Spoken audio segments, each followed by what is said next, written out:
Echoing throughout the mountains, riding icy gusts and whirling snow is the undeniable joy that is the start of a new Marble League. No matter the temperature, there's a warmth in everyone's hearts as a winter edition of the world's greatest marble sporting contest begins anew. Hello and welcome to Marble League 2024, hosted by the Gliding Glaciers and sponsored by Mint Mobile. Welcome all to the 2024 Marble League, sponsored by Mint Mobile. The cauldron is lit, the teams are ready, the stadium is packed, and our ever-gracious hosts are excited to feature a lineup of thrilling events, all to be performed in the crisp, refreshing cold in the land of the Gliding Glaciers. Hey everybody, I'm Greg Woods. Unlike past Marble Leagues, however, this edition is being co-hosted, this particular time, by the Minty Maniacs and sponsored by Mint Mobile. How good is it to be back in a giant stadium no matter the temperature as we get ready for the first event in what promises to be a history-making Marble League. The 5-meter ice dash begins us as it did the qualifiers. Our first event is the 5-meter ice dash. 4 heats of 4, top 2 will advance out of these, and you know that this is a very quick event. The Minty Maniacs will be demonstrating the ice dash for us. So you'll see the marbles start off side by side, and then it's a free-for-all. No lanes. It is all about getting to the bottom the quickest. There may be contact, there may be strategy and drafting. Either way, make it to the bottom, and you will advance. You'll notice these cell towers on a nearby mountain peak. Those are powered by Mint Mobile and part of their 5G mobile network, making sure that everyone in this stadium and wherever you may be are covered by strong, reliable cellular service. Getting ready to fire the starting gun to officially begin the 2024 Marble League is Roland Reynolds. Gliding Glaciers, Green Ducks, Solar Flares, and the Blackjacks get us started. And the Blackjacks are very quick out of the gate. They will be cruising to a win, and it's Green Ducks on the far side that will make it down in position number 2 and transfer out of this heat. You'll notice the big plexiglass barriers behind the catch basin. That was based on the results of the qualifiers that saw some marbles going in there with a lot of speed and leaving the basin. So for the safety of both the competitors and the fans, they have put up some extra barriers. It's Momo, the Speeders, Team Galactic, and the Hazers up now. Team Galactic and the Hazers were quick out of the gate, but it's Galactic down here on the top side.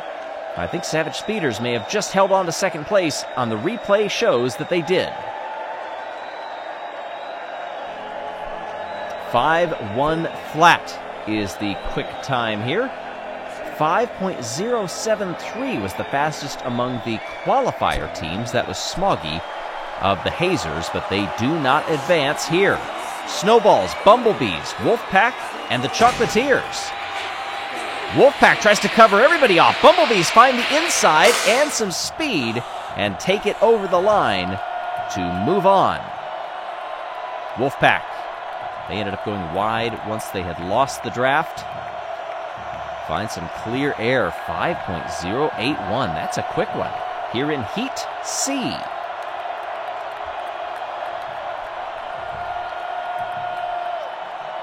Snowballs and Chocolatiers just miss out. This time it's the Cats, Raspberry Racers, Balls of Chaos, and the Jungle Jumpers now. Very close between them, but it's Crazy Cat's Eyes taking the lead. They're going to be shadowed by the Raspberry Racers across the line. 1 length between them was all.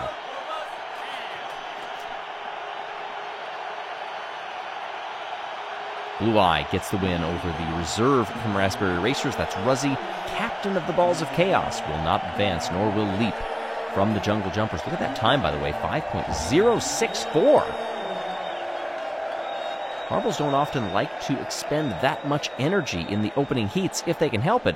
But if it's a matter of advancing or not, you got to go as fast as the heat demands.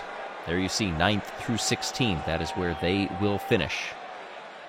Jelle's Marble Runs is excited to announce our toy brand. You can now get our Skyway Chase Marble Run set and have team races with our Collector Series marbles or our individual sets of 10 marbles. Shop on our website now. I don't know about you, from what we've already seen in this Marble League, I'm feeling pretty inspired. I wonder how some of my competitions would go if I were to set things up with those marble runs. Well, either way, it's not my job. I am up here in the commentary box. As cold as this headset is, it's worth it. Semi-final A, Savage Speeders, Blackjacks, Raspberry Racers, and the Bumblebees.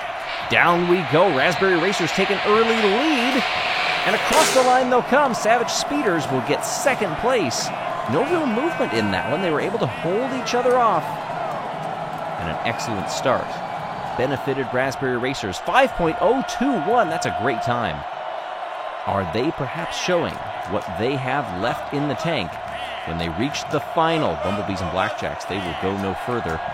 But it's Ruzzy and Swifty advancing. Who will they face? The top two out of this one, Wolfpack, Crazy Cat's Eyes, Green Ducks, and Team Galactic. Off they go. Crazy Cat's Eyes once again take the lead. Green Ducks in second place. They go wide. And across the line, they will come in that order.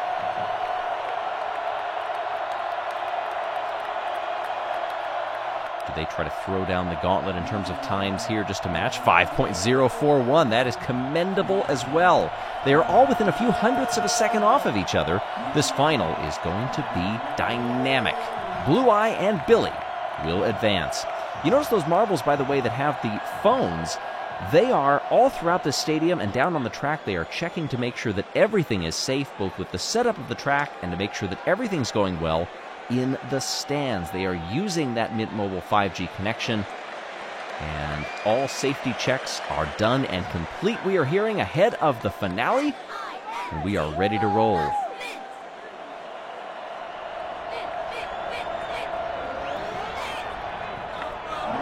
Here we go. To hand out the first medals of the 2024 Marble League, it's Raspberry Racers, Green Ducks, Savage Speeders, and Crazy Cat's Eyes. A very good start between them, but Savage Speeders have taken the lead. They're going to hold it, but it was a very close race for second place and silver, and it will go to the Raspberry Racers.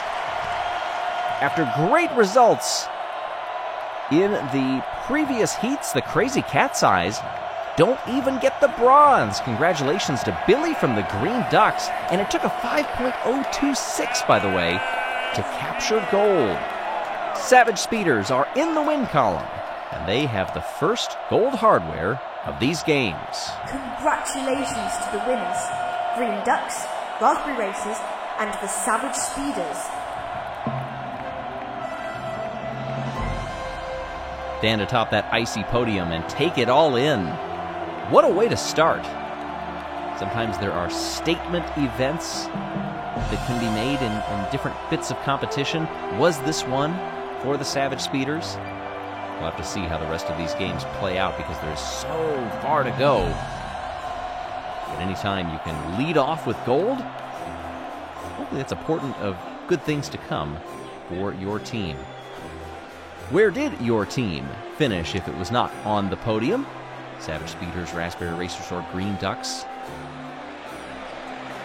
Looking at the points totals, it is as it was here in event number 1. And the Speeders will lead us off, heading into event number 2.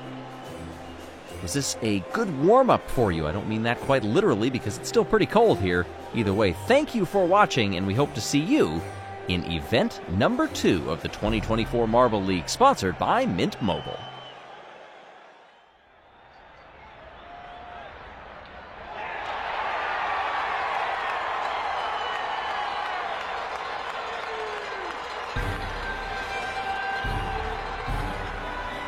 We move from the blistering speed of the Ice Dash to the strategic slowness of the Halfpipe, here in event number 2 of the 2024 Winter Marble League, sponsored by Mint Mobile. Hey everybody, I'm Greg Woods. Minty Maniacs fans still in the stadium cheering on their friends, and we see a look at the standings. Greetings, Marbles. Welcome to our next event, the Halfpipe. Savage Speeders got the gold in Ice Dash. Raspberry Racers and Green Ducks rounded out the podium. Green Ducks, by the way, if you go back to the qualifiers, they won this event. Of course, that did not count for the auto-qualified teams. They had a friendly beforehand, and as I recall, all of their times were better than all of the qualifiers. So take from that what you will. As we saw last time out, the marbles with the phones checking the tracks and everything around it to make sure that all is safe. If you look at that freshly fallen snow, doesn't that say winter to you? Well, yes, for the half pipe, let's explain a little of how this works. Two teams will be in the blocks. Of course, the Minty Maniacs are going to demonstrate by themselves. 4 marbles per team, and the goal is to go as slowly as possible. You can lose that first marble to cross the line. That time will not count. But it's the back 3. Their times will be added together. So that one, and that one.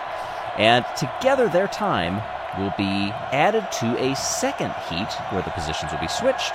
So if one started in the front, they will start in the back next time, and that 2-run total will set our order. So you see the 10s and 11s that give a 33.09 in total there. We start with our hosts, or co-hosts rather, the Gliding Glaciers, and then Team Momo. Down they come. One mark of success that we saw in the qualifiers was if you can get any of your marbles to work their way up the half pipe after that initial drop. If you do that, you are gaining seconds. And the goal, of course, is to have the slowest times possible. Fairly close one here, both in the 32s on the first go-around, 32.72 to 31.3. We will switch positions. Staggered in the gates. Down they come. And you can see Team Momo, they've got 2 marbles that are highest up the course before the first one of the Gliding Glaciers, or last one rather, depending on how you look at it. So those last 2 to cross the line, that should give a time benefit. And what does it work out to? 32.29. Now you see 11.23 and 11.54 for those back 2 compared to a 9 and a 10. So that means Team Momo will move to the top spot after Heat A. Green Ducks, their total time in the qualifiers was a combined 60.83. Let's see if they can match that or better it. And look at that one marble that is well off the back of the pack. That is what you need to do. Everybody has finished ahead. And that last stroll across the line should give the advantage. Yes, it does, to the Wolfpack. 33.12. 30.91, that is better than the Green Ducks' first run in the qualifiers. Let's see what they do here. Now this time the Green Ducks, they do get a marble all the way to that back wall. That was a key. If you wanted to do well, at least send 1 marble all the way to that wall. And look at the time benefit, over 13 seconds coming across the line. What does it do to the overall total? 33.84, and that's enough. The Green Ducks go into first position. Wolfpack go into third.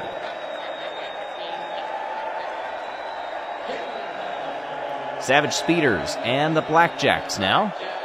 Blackjacks 9th in the qualifiers. Savage Speeders took gold 1 event ago. Blackjacks, they've got 2 back there compared to 1 at the end for the Savage Speeders. And that one speeder was able to slow up a bit and keep it fairly even coming across the line. Yeah, 10th between that last marble. But good runs there. 30.9 for both. They were only 0.03 of a second off. This is going to be very close here in the second heat. Who gets the jump? It's the Savage Speeders. They've bumped that back wall. And if they can keep that side-to-side going, high up on the walls as you can go, it means you are not translating that to momentum down the course. Oh, 31.25, 31.38. It's not too bad between them, but their cumulative total is bottom of the order. Balls of Chaos and the Jungle Jumpers. Down they go, Balls of Chaos. Their total is a 60.09 in the qualifiers. That was good enough for third. Jungle Jumpers have 1 way off the back. And it wasn't a bad run, but it didn't break the 13 mark. 33.50, 32.05. Jungle Jumpers and Balls of Chaos, respectively. Move them around. Dropping back in. Jungle Jumpers, they wanted to improve on their run from the qualifiers. They finished all the way down in 19th. They did not break the 60-second mark. And they've done much better here. This was a point of training after the qualifiers, and they've done it. 32.22 is enough to put them in first place. Rumble in the jungle indeed. We've got a good start to the halfpipe through 8 runs. The Jungle Jumpers 65.72 is the mark to beat. At 65, that is currently P1 for the Jungle Jumpers, 5 seconds better than what the Green Ducks won with in the qualifiers.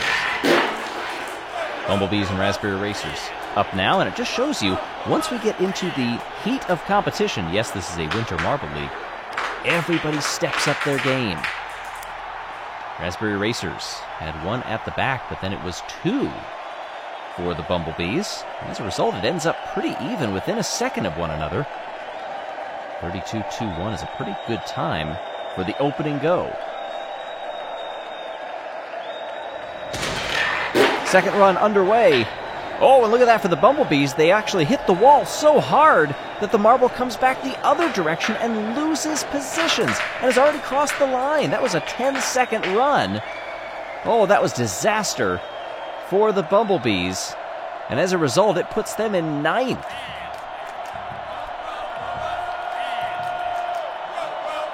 The more you can ride that top wall, that end cap, if you will, the better. But in this case, they whacked right off of it, and momentum took them the other direction. Hazers and our second place team from the qualifiers, the Solar Flares. And they are putting a good run together, the Flares. They've got 1 well off the back. They've got 2 back there that just crossed the line just before the final hazer. And what does that time go to? 32.17. 31.87 for the Hazers here in Heat F. Run number 2. Hazers finished down there in 13th, 58.56 for them. Neither run broke the 30-second mark in the qualifiers, but this time they're looking a lot better. Look at this, they've got 1 well off the back. Battle there going for the second to last hazer. With the other of the Solar Flares. Oh, we've had another referee that got dislodged and landed in the catch basin. This happened last time out as well. You can see the safety marbles getting down there and making sure that that official is all right. Seems more bemused than injured.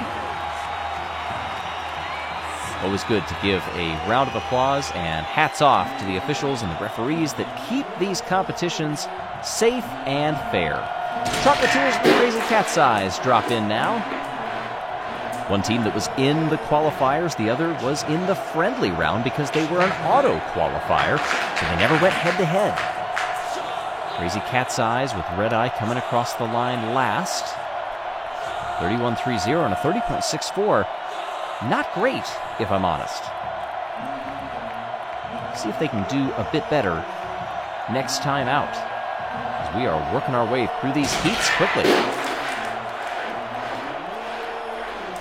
Much better. Look at Blue Eye all the way up at the top of the half pipe. Off the screen momentarily. 12. Oh, it doesn't break 13, however. What will that do to the Cats? It'll put them in 7th place. Chocolatiers down in 14th. Ouch.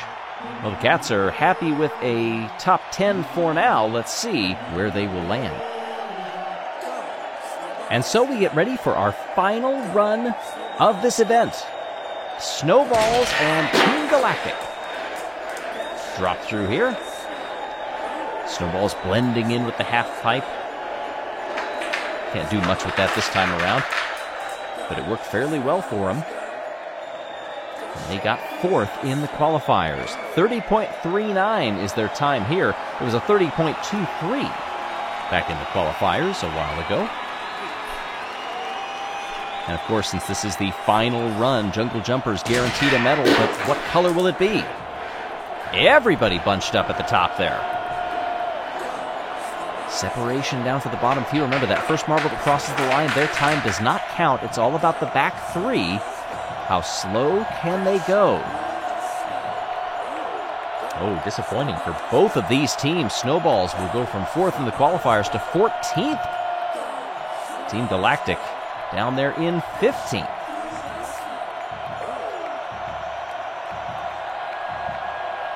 Congratulations to the top three. And so, all the way through the order, no one was able to unseat the Jungle Jumpers. This is quite a green-looking podium that we have here.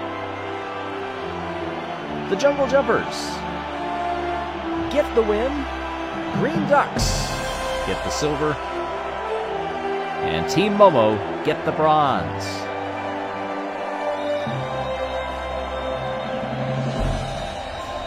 Jungle Jumpers, that is their first gold medal since the 2019 Marble League, if you can believe that. So here in the halfpipe, Balls of Chaos finished just off the podium. A 65.72 was excellent. And you look at what all of these marbles did compared to the winning time of a 60.83 in the qualifiers. All of them were better than that. Just goes to show the dedication and the training that these marbles put in to be the best athletes on the planet. Green Ducks move to the top of the overall standings, 4 clear of the Raspberry Racers. That's a jump of 2. The Jungle Jumpers are up 8. Momo's up 7. Savage Speeders go from 1st down to 3rd. After event 2 of 16 here in the Winter Marble League, sponsored by Mint Mobile. Coming up next, it's the Bobsled.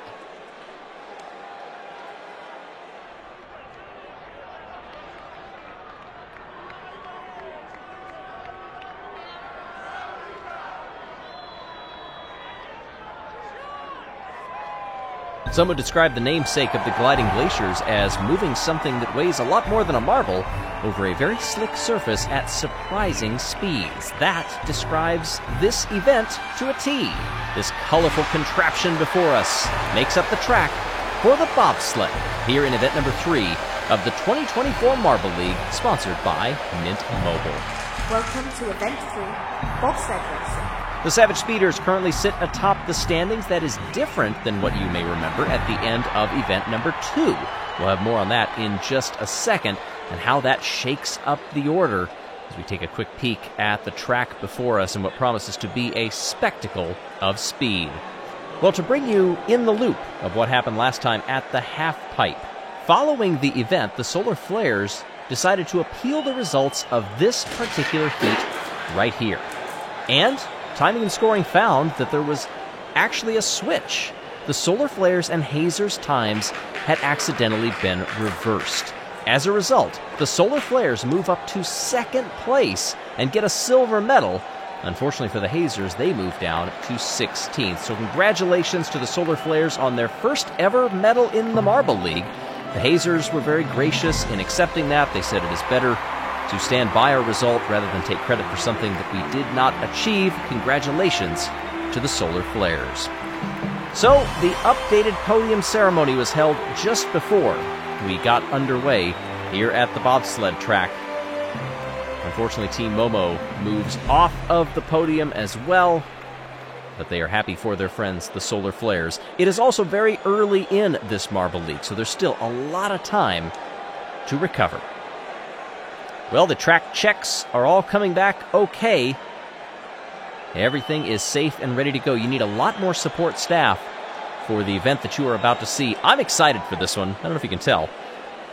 Seeing the speed that these bobsleighs will take down the track is going to be something. And so here is, an onboard view of what this track looks like, how quickly it comes at you. This is in real time, by the way. And you see around these very high bank turns, a lot of rotation. Very little time to collect yourself. Teams will have 3 attempts at setting a quick time coming down this course.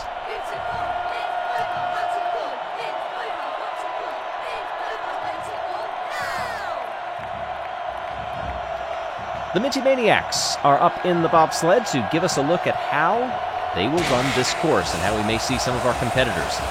You notice the line pitching that bobsled around at that over 360-degree kreisel turn. Weaving back and forth. The only little straightaway that you get is right there across the line before you end up in that soft wall that slows you down. But look at how out of sorts the sled can get.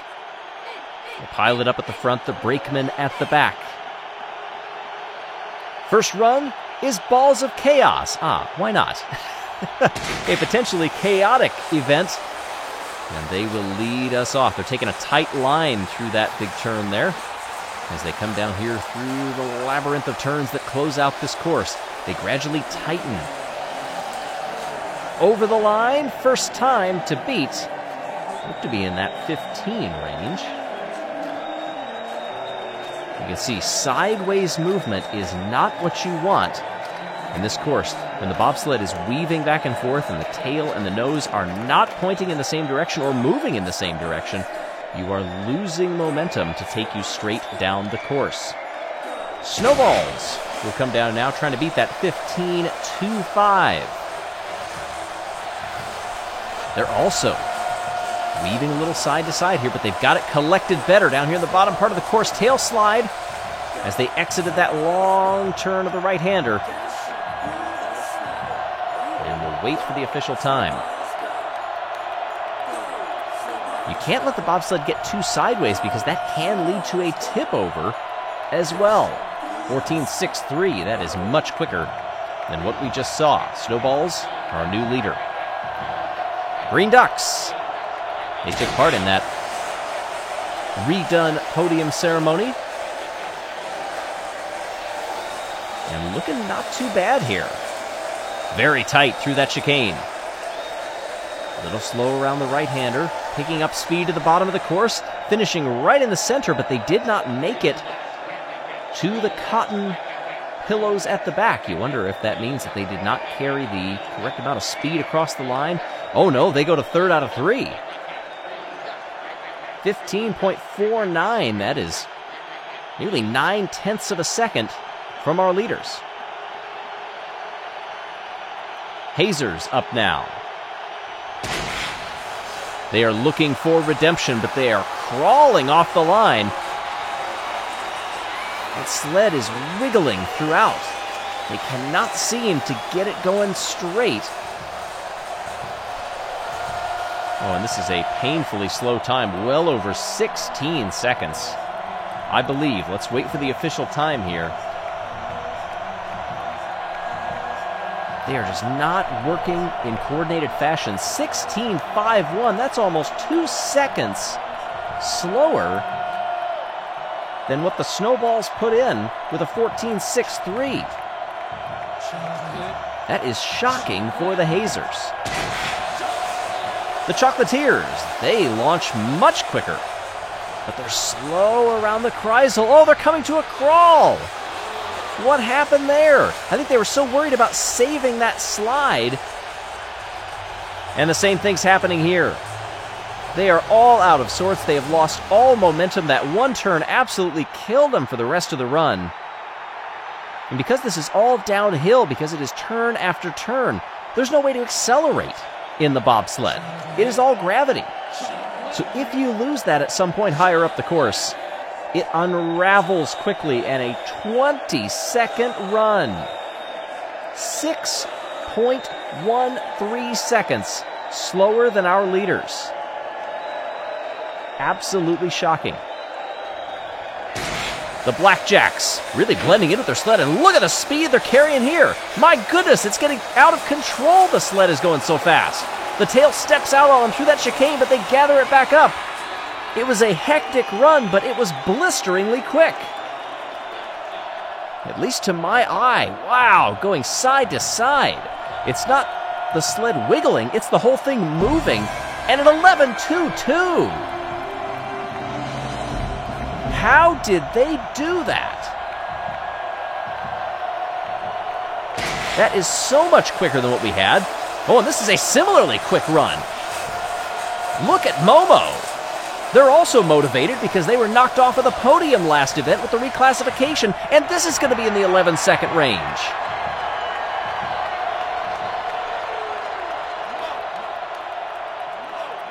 Excellent job collecting that and trying to get it down to the center of the course, and it pays off by moving to first place. Almost done with the first half of competition, and they've laid down a gauntlet of 11.16. That is our lead time. Raspberry Racers do not look as quick as the two runs we've just seen. Let's see if they can build that speed in the bottom part of the course. Through the final labyrinth over the line. Definitely not close to 11 or even 12 seconds. Raspberry Racers, we wait for the official clocking in here. A 14.67. Wow, that moves them to fourth. That is 3.5 seconds slower than P1.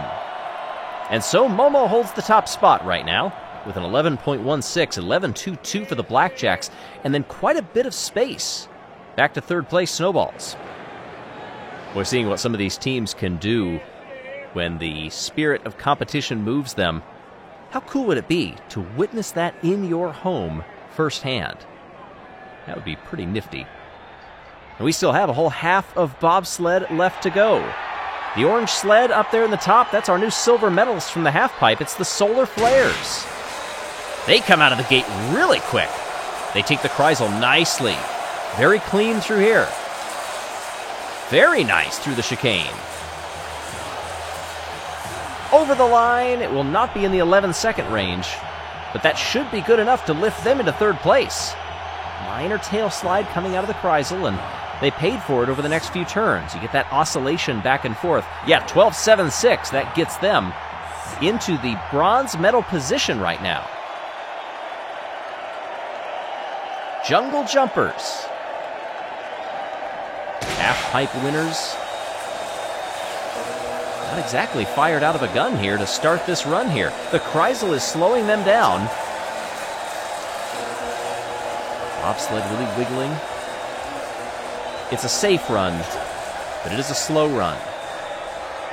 Very slow. Over the line for the Jungle Jumpers. Ouch. Same problem area there. If you don't come into that more than 180-degree turn with a lot of speed and a lot of courage, you pay for it for the rest of the course. 17.87. That is 6.7 seconds behind first place. Team Galactic come out now. That silver sled. They want to get that color or better in the event today, and they're really carrying speed through here. Couple of bumps on the wall, but they've kept it together nicely. They're battling for third place. See him get a little high on the wall. Big slide there. And you get that oscillation. 12.30. That moves them into bronze medal position. Team Galactic, a little over a second and a tenth back from the leader. Wolfpack, their gray sled poised to cut through the air. And it's a fast start. Very nice through that turn, but then they get out of sorts. Can they collect it? Watch the brakeman work as the bobsled is trying to navigate these final few turns. They may have gone into the 12s. Nice and tight through there. Much better through these turns, but oh, big slide on entry. And a 12.51 means they're just off the podium. 1.35, the difference there from first down to fourth. Crazy Cat's Eyes. Being replaced by Cyan Eye was Blue Eye for this event. Blue Eye had a minor injury after the half-pipe event, but expected to recover soon. See if it pays off here. No, it's not going to be fighting for a podium.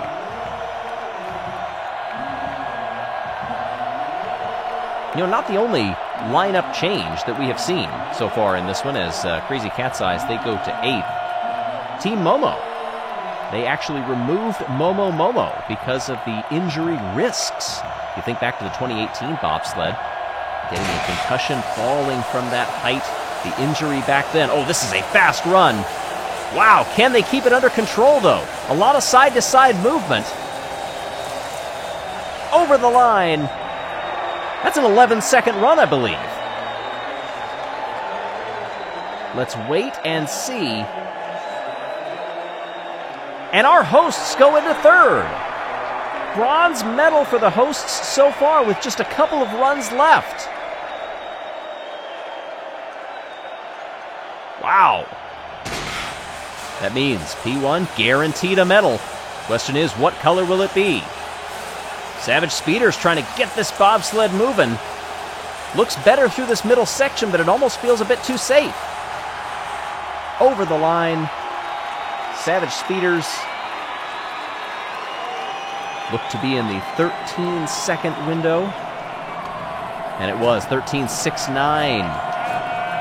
All right, our top two are now guaranteed medals. Question is, will the Gliding Glaciers hold on as hosts to third? The team that can unseat them is the Bumblebees. They need a fast start, and I don't think they got it. Around the Kreisel for the final time.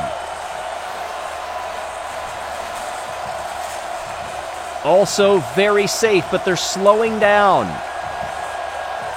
The Gliding Glaciers are going to hold on. They are going to medal here in their own stadium, the Moraine Domain. Bumblebees are not going to stand on the podium here. In fact, they're going to go down toward the bottom of the order. 13th, with a run that is almost 5 seconds behind our leader. A huge congratulations to the winners of this event, Gliding Glaciers, Blackjacks, and Team Momo. And so, it has been determined the new team lineup has paid off for Team Momo. They are your gold medalists in the bobsled. From the disaster of 2018 to gold in 2024.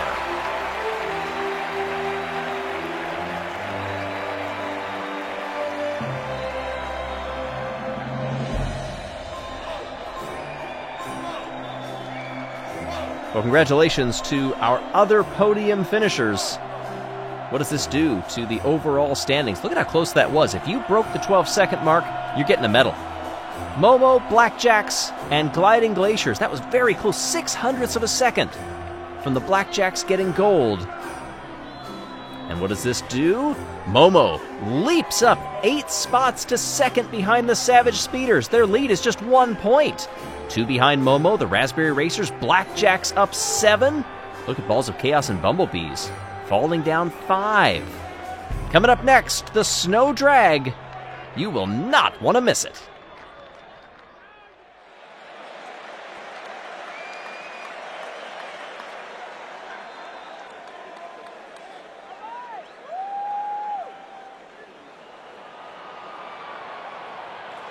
Last time out, we were sliding over the ice. Today, we are plowing straight into the snow for the Snow Drag here in Event 4 of the 2024 Marble League, sponsored by Mint Mobile. Hey, everybody. I'm Greg Woods. Savage Speeders and Team Momo lead the way. Very close together. Same over the Raspberry Racers. Hello to you all, and welcome to Snow Drag, our 4th event. Last time out, it was Team Momo getting the gold in bobsled over the Blackjacks and our hosts, the Gliding Glaciers. Always good to see a host team pick up some hardware, especially early in the games. In this particular event, 2 teams of 2 marbles apiece will be rolling down that ramp and heading straight into the snow. The collective distance of the 2 marbles on each team gives us our total. Those Minty Maniac marbles with the phones doing some quick checks on the track to make sure that it is all right. All checks coming back safe, and we are going to be ready to roll. The Minty Maniacs will be giving us a demo run here in the Snow Drag with the Captain Minty Fresh and Minty Flav. Big split between the 2 of them, and we will see what their total is here. We'll also be talking as this goes along about the strategy that comes to this. New record, by the way, and I think that could be because we did not have this exact setup prior to this. But a 178.30, that's a pretty good total based on what we have seen in the practice rounds. 102 and a 76 were the 2 marbles. So to get us started in the actual competition, we have our hosts and Team Momo. Down they come, and they almost run nose to tail for 3 marbles. One of the gliding glaciers goes off to the near side. And that is part of the strategy. Do you ride in the pathways that the other marbles have plowed ahead of you, or do you go your own way? 75, 86, 78, 71 for the totals. A 161.25 for the gliding glaciers. Green Ducks and the Solar Flares, the former of whom, the only team thus far to get 2 bronze medals in a row. That happening in events 1 and 2. This time they try to do their own thing, and it's a good drag race between those final 2 marbles. You can see how coated they are. A 156.10 short of that gliding glacier's 161. It puts the Ducks into second place.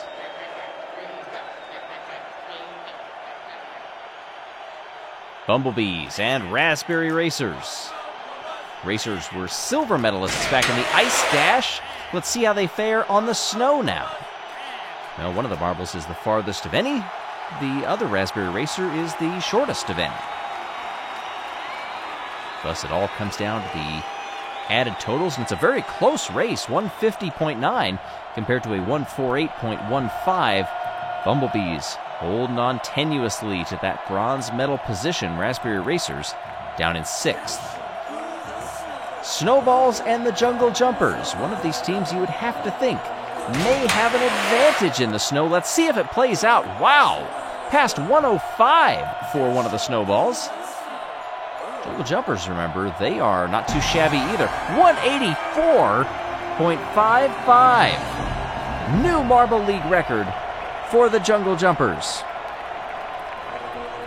6 centimeters clear of the Minty Maniacs demo run at a 178.30.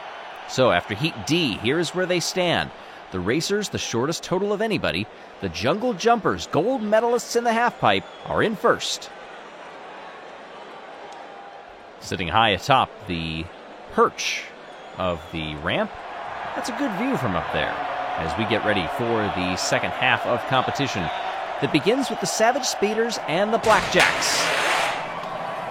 Down they come, and they all splay out wide, so it becomes a straight battle.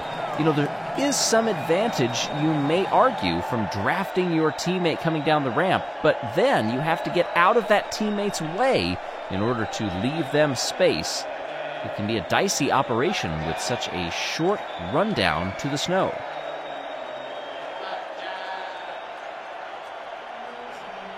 Pretty good runs there from those 2 teams. Hazers and Team Galactic up now. 2 captains in this one, and a reserve. Quick down the ramp, Galactic were trying to get in front, but that jockeying for position did end up costing them. A 167.55 is pretty good for the Hazers, though. That puts them into the bronze medal spot for now. They're feeling pretty good about that. Hazers yet to medal in these games. Crazy Cat's Eyes and the Chocolatiers in a similar boat with the medals. They are all side by side. And this should be a head-to-head win, possibly for the Crazy Cat's Eyes. Will it get them onto the podium? Yes, it will. 180.85 is the provisional third place for the podium. Chocolatiers just miss it in 4th place. Balls of Chaos and the Wolfpack now in Heat H. Ooh, wide spread between the 2 Balls of Chaos. Very consistent for the Wolfpack. That should help them. But what does it do to the overall totals? Neither one will put it. Wait, they tied. So the tie is going to be broken by the best individual result, and that will go to the Balls of Chaos, who had that 1 marble. 93.05, but amazing. Down to the 100th. What a way to end this event. Well done to our medalists. Crazy Cat's Eyes, Snowballs, and the Jungle Jumpers. And congratulations to gold, bounce, and jump. The Jungle Jumpers have done it again. 2 golds in 4 events, this time in the Ice Dash.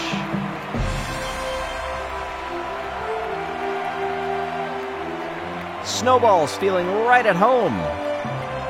In their namesake, they get the silver, and Crazy Cat's Eyes get the bronze. But how about the Jungle Jumpers? Coming into this Marble League, we're really sure what the expectation was going to be for that team. And so far, whatever expectations you had, they are over-delivering. Still a long way to go in the Marble League, but collect the golds when you can, and that should help down the stretch. A quarter of the way through, and the Jungle Jumpers, as expected, move up to the top spot. They are first over the Savage Speeders. But what moves will be made in the next event, Winter Biathlon?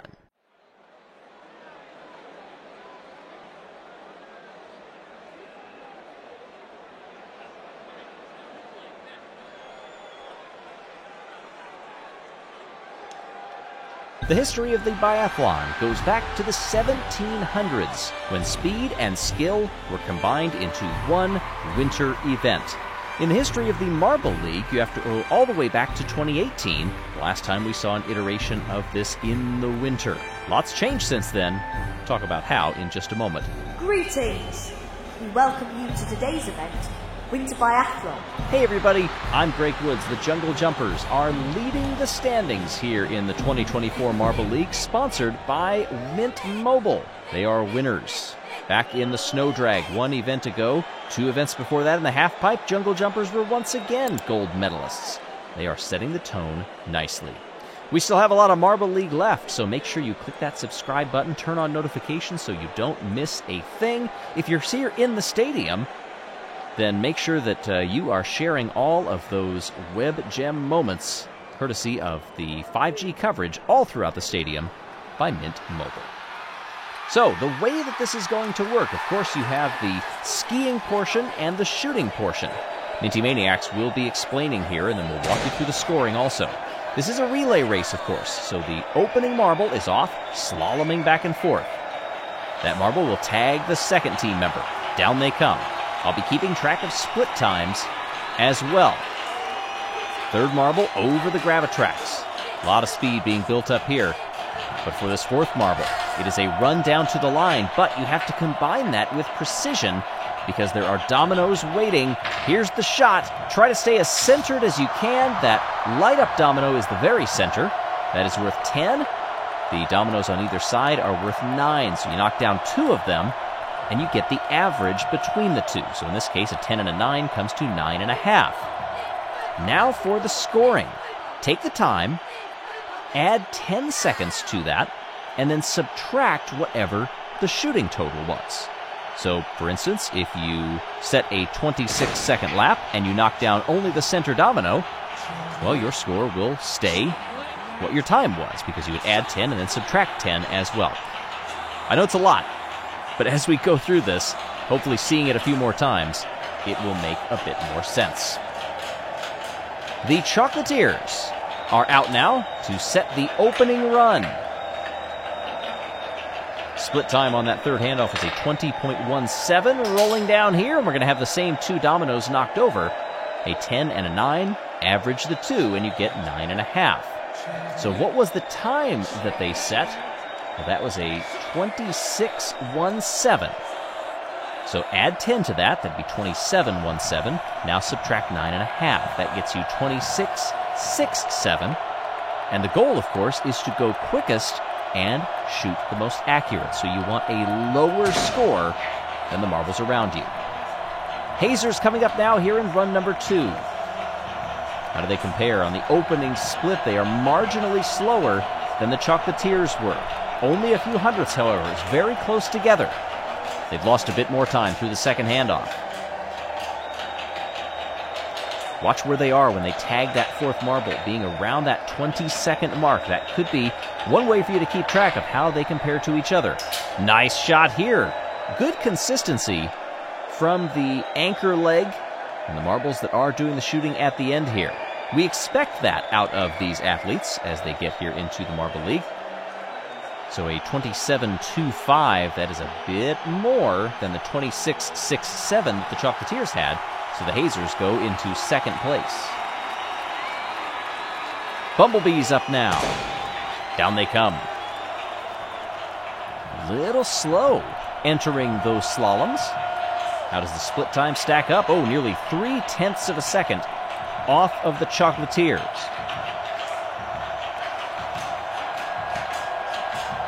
Over the side to side of the Gravitrax.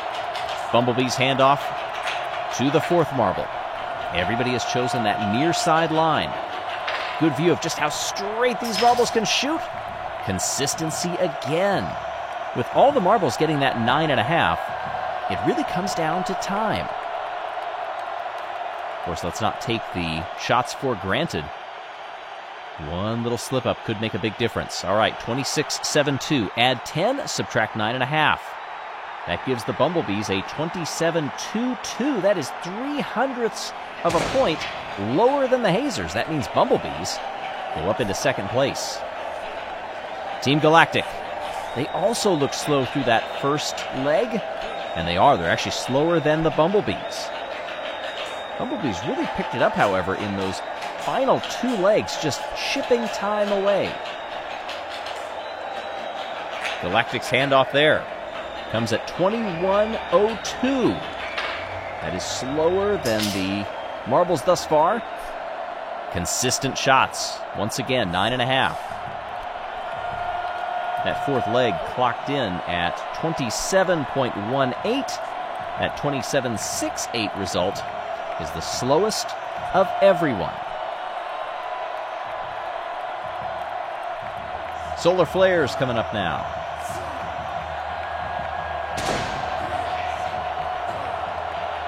Off they go, meandering back and forth.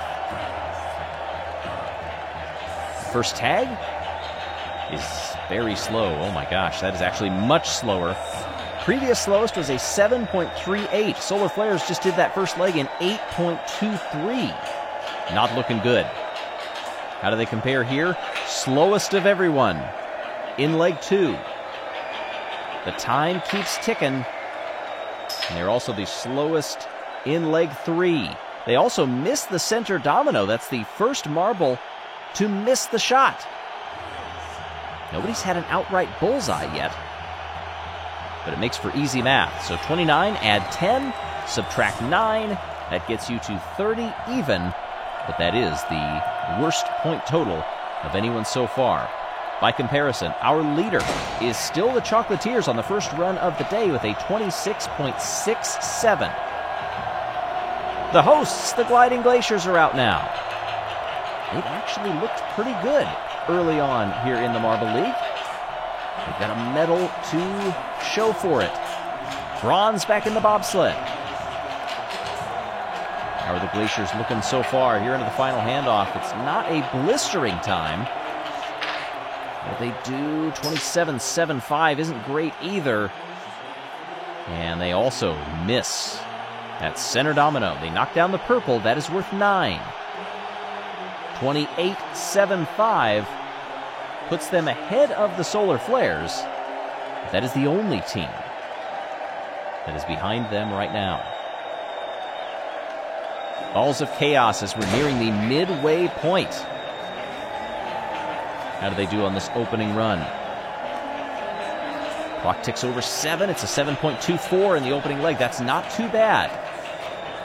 Nice, quick-looking second leg, 13.67. That's along with our leaders right now.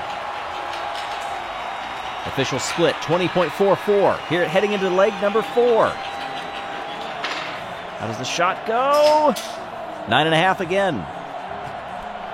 This is a good run with a 26.42 as the time. 9.5 gives them 26.92. Balls of Chaos just went up into second place.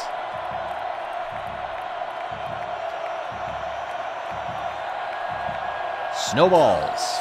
Silver medalists back in the snow drag. The looking to join the Jungle Jumpers as two-time medalists.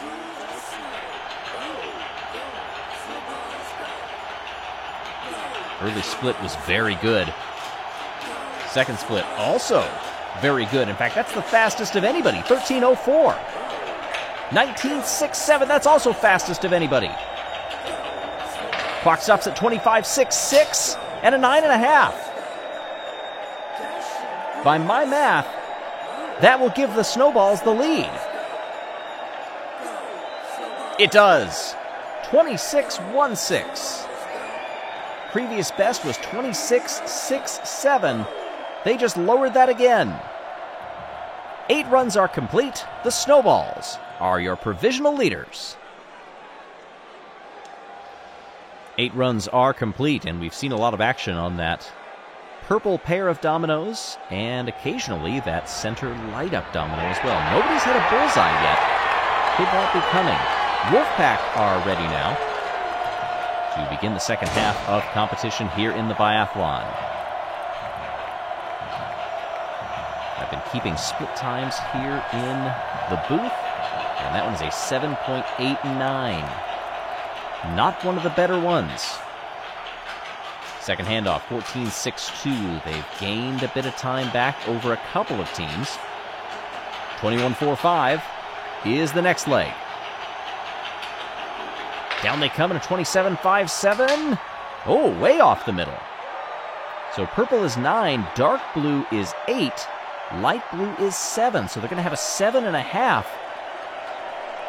And that pushes their result up to 30.07. That is last of anybody. Raspberry Racers coming out now, a team that was 6th back in 2018. See how they run. First handoff, 7.34. Pretty good thus far. Next up, 14.29. That's losing a bit of time. 21:08. That's middle of the pack. It's dropping them down a bit. Let's see where they come across the line. 27:09. How does the shot go? Solid 9. Even landing on the domino afterward. That is nice and tidy. Couple of hops coming off of that shoot. 28:09 settles the Raspberry Racers in 7th. Green Ducks are coming up now. And a decent start by the look of it. Let's see how they compare. 7.13 in the first handoff. That's a pretty good time. That is better than most. That ties them with the Hazers. 13.50 in the second. Anytime you're in that 13 range, you are battling. 20.26. That's also quicker than a lot of teams. How will the shot go? We got a bullseye! So the Green Ducks, whatever their time is, that is their total. And their time was a 26.37. That puts them into P2.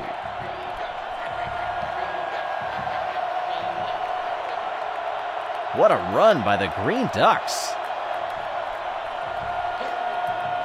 They were not even competing the last time we did this event in 2018. Again, the winners that day, Crazy Cat's Eyes, O'Rangers got silver, Thunderbolts got bronze.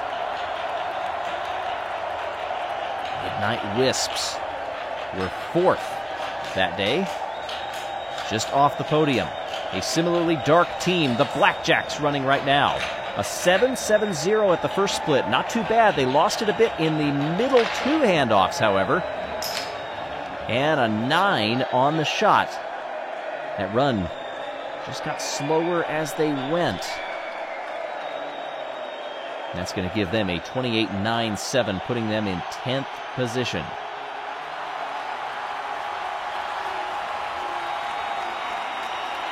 Down to the final few now. Those who are sitting at the top, the likes of the Snowballs, Green Ducks, they are counting down the competitors because everybody that goes, it guarantees, if they finish above them at least, that they may have a shot at a medal. Momo 8.26 on the first handoff, very slow. 14.91 on the second. That is also going to be well down the order. 21.71 heading into the anchor leg. We need a good shot here to make up for some of that time loss, and they're going to get 9.5. That should help them slightly, but some of those splits are not what Team Momo was hoping for. A 28.77 puts them in 10th. Of 13 runners, they seem fairly upbeat, but that is a disappointing start for Team Momo. Crazy Cat's Eyes, our gold medalists from 6 years ago.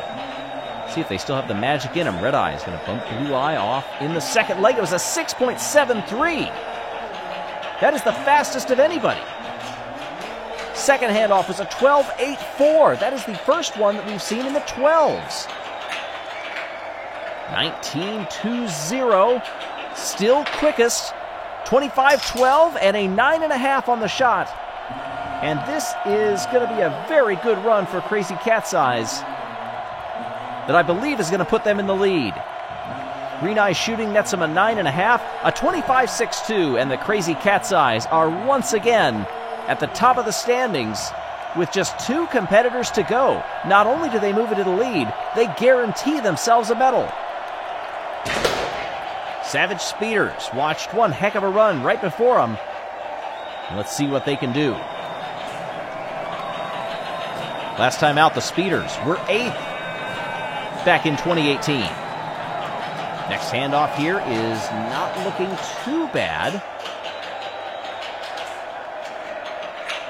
Oh, that last handoff, though, a 20.18 and a 26.16. That's really gone away from him. Oh, and not a good shot either. The 26.16 in and of itself was going to be middle of the pack, but only getting 5.5 puts the Speeders in 15th out of 15. That is shocking. Snowballs and Crazy Cat's Eyes are now guaranteed a medal. Jungle Jumpers come up now as our final runners. The Cats can do no worse than silver. A 7.50 on the opening leg is rather slow for the Jungle Jumpers. 14.14. Let's see what the handoff to the anchor is. The tag is made at 20.87. Not great for the Jungle Jumpers. They need a bullseye here, and they're not going to get it. 26.95 was their time. And that would not be good enough to medal, even if they had gotten the bullseye. Well, not enough for gold, at least. 27.45 puts the Jungle Jumpers in 8th. Congratulations to our winners, Green Ducks, Snowballs, and Crazy Cat's Eyes. That means Crazy Cat's Eyes have repeated as gold medalists in the biathlon. Snowballs get the silver, and Green Ducks get the bronze.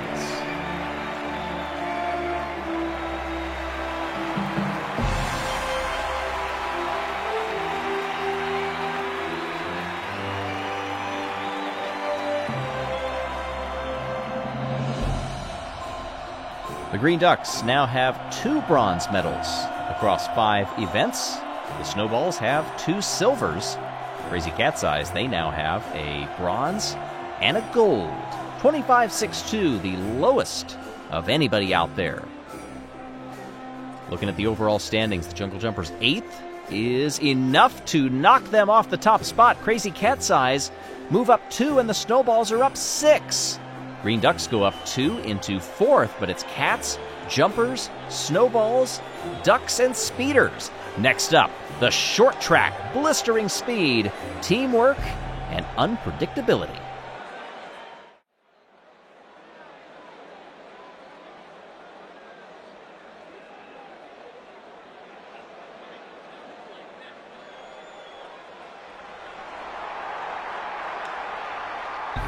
If you're a fan of winter sports, you know the game that is the short track.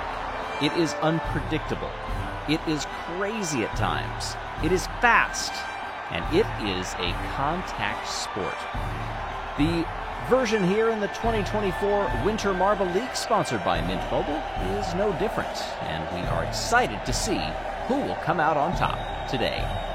Hey everybody, I'm Greg Woods. One marble per team will be out there on this track, circulating for 30 seconds, trying to complete as many laps as possible. If you do a partial lap, that does not count. If the time expires while you're on a lap, that doesn't count either. So, the record that we saw back in the qualifiers for this Marble League, 9 laps in 27.96 seconds. That is held by Snowstorm of the Snowballs. You see the Mint marbles that have the phones in their hand, live streaming back to headquarters, the track conditions. Their coverage by Mint Mobile allowing them to radio in and say, hey, everything is good and safe for the demo run being conducted right now by the Minty Maniacs. You see many different lines that marbles will take over the course of this event. There is no single right or wrong way to tackle this because in one way it's all about speed, another it's about momentum, and perhaps the most important, it's about where you are relative to your competitors. Maybe a little extra bump here or there can send them on a wider trajectory or keep you going on the preferred line. In this case, 8 laps is the best. So if we have multiple marbles with the same number of laps, then it goes to the fastest time to complete those. Heat A with Team Galactic, the Green Ducks, Blackjacks, and the Gliding Glaciers. Whoa, Blackjacks fired out of a cannon. They are the effective leaders right now, so keep an eye on them. The more marbles they pass, the better it is. You'll see the lap counter in the upper left there. They've got 5. Gliding Glaciers also on 5. Green Ducks hanging in 3rd right now. Team Galactic trailing off the back. 1, sometimes 2 laps behind. They've gotten things back together, have the Blackjacks. They now have completed 9, but they are losing some speed. The clock will save them. 3 marbles settled on 9 by the end of this run. But it should be the Blackjacks as we wait for the platform to slow. Whoa! They've done the 9, they've matched Snowstorm, but they've done it in a faster time by almost half a second. We've got a new Marble League record. 27.52.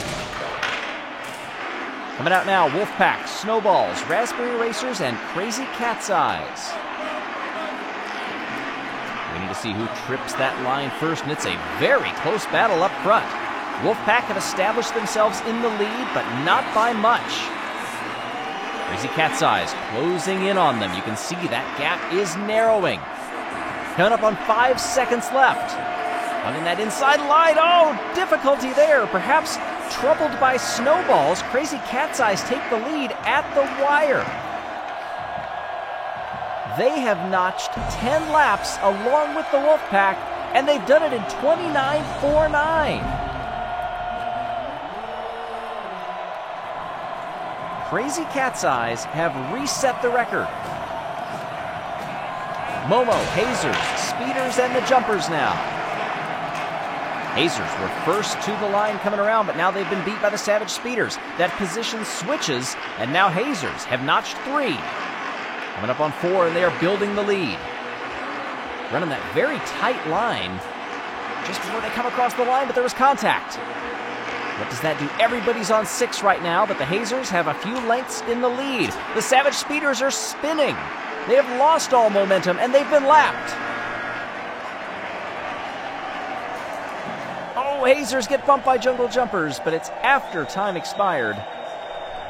The Hazers get to 9, 27.66. Neglected to mention, by the way, you may have noticed by the colors in the scores afterward, the top 2 will advance out of each heat. Solar Flares, Balls of Chaos, Chocolatiers, and the Bumblebees now. In a chaotic sport, Balls of Chaos are licking their chops, ready to go, and they are in the lead. Through 4 laps now. Second place, Bumblebees, Chocolatiers fighting for it. As you see those lines begin to differ. Once contact happens, if your marble is spread to the far side of the course, it can cause some trouble. For the Balls of Chaos, that's exactly what happened there. They lost momentum, but they are able to get it back, but not before they're passed by the Chocolatiers. A late race flourish, and that gives Chocolatiers the win in the heat. Balls of Chaos, they do hold on by about a second over the Bumblebees. 9th through 16th, the eliminated teams that did not move out of each of the heats, they are done, and that is the bottom half of the order. Welcome back. Action in the short track has been frenetic and fierce. A couple of surprises early on in the eliminated marbles as we get to semifinal A. Blackjacks, Wolfpack, Hazers, and Balls of Chaos. Blackjacks reset the Marble League record last time out, and they're off to a decent start here, but that contact trips them up, and now they're on the back foot. They've got to recover. Blackjacks back into the lead with the Wolfpack. Contact, and now they've lost it again, this duel between these two. Wolfpack goes wide.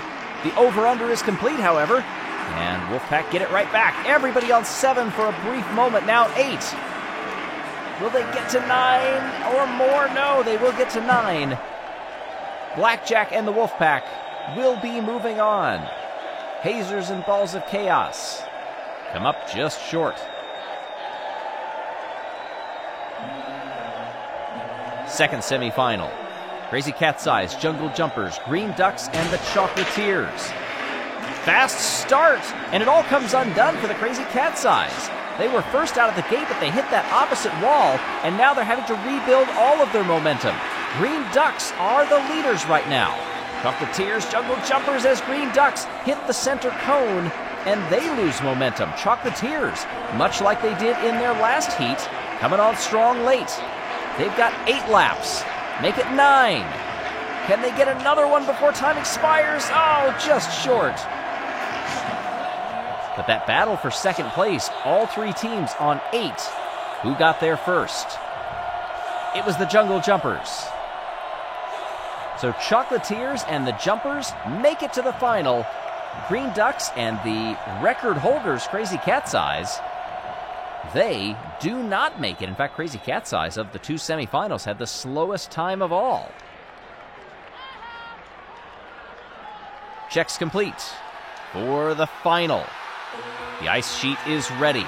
We will crown a gold medalist. Chocolatiers, Blackjacks, Jungle Jumpers, and the Wolfpack. Who will find their way to the finish in short track? Marbles getting hung up on that top side. Everybody on 3 right now. Chocolatiers, they come across in the effective lead. They're trying to build on it. Wolfpack are finding some clear space and getting themselves into a good rhythm. Blackjacks are lapped.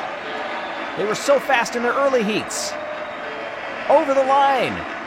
As time expires, the Chocolatiers have won gold in the short track.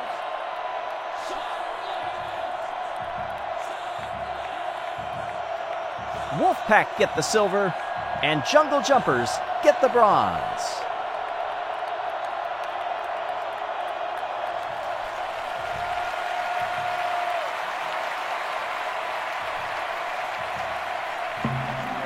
Fudge stands atop the podium, victorious in the short track, all throughout, waiting and seeing how the race was unfolding before that marble, before it chose to make the moves, and most of the moves that were made ended up being the right ones. Sheep stands in the silver medalist position, and Hop for the Jungle Jumpers, wearing the bronze.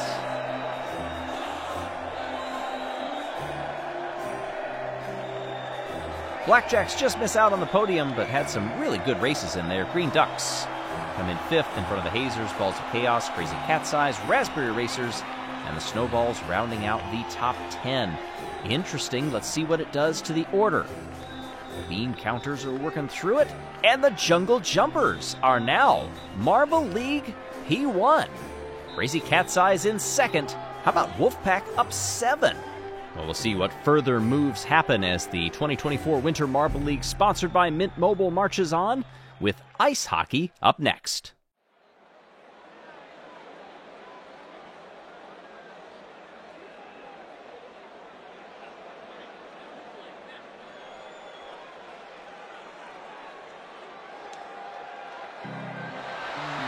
Oh, we got a rowdy crowd in the Moraine Domain Stadium tonight for ice hockey here in Marble League 2024, sponsored by Mint Mobile. Hey everybody, I'm Greg Woods. Jungle Jumpers, a 4-point lead over Crazy Cat's Eyes, Green Ducks, Snowballs, Wolfpack, all in the top 5 at a point in this Marble League where there are still so many opportunities on the table. Who knows what can happen from here on out? This event could mark the start of an epic charge for one of our teams, or could be heading in the other direction. You just never know. Well, Event 7 sees ice hockey. In this tournament-style bracket, you see the ball bearings that are out there. The goal is to head down onto the rink and knock it in your opponent's goal. As many of those ball bearings as possible. Watch on the right side. There goes one of them. Another one sneaks in. Just on the goal line by the crease, and that will be 2-0 for Minty Maniacs over the team that is stepping in this festive holiday season, Santa's Squad. Switch positions here in period number 2. Down they come, watch over on the left side. One of them goes in. One goes in on the opposite side as well. So an even wash in that period gives the win to Minty Maniacs, 3-1. Just 2 periods in this iteration of ice hockey. And to kick us off in the actual Marble League, our hosts, the Gliding Glaciers and the Hazers. Very even as they come down in there, and a slap shot goes past the Hazers. 1-0, Glaciers in the first period. Lots of Hazers trying to get back there on defense, but the shot had already gone in. Switch sides, down they come. One's headed past the goalie, and one goes on the opposite side as well. That first period, you see teams really make an effort to try to get those scores in, because that means they can perhaps relax a little bit in the second period if they should perhaps give up one. They know where things stand. Blackjacks in the Wolfpack, one of them for Blackjacks. Ooh, good defense on the left side there. A wall of Blackjacks keeping that ball bearing from going out, even though they had a Wolfpack member and another ball bearing right behind the goalie. Ooh, that was very close. 2-0. Blackjack, second period underway.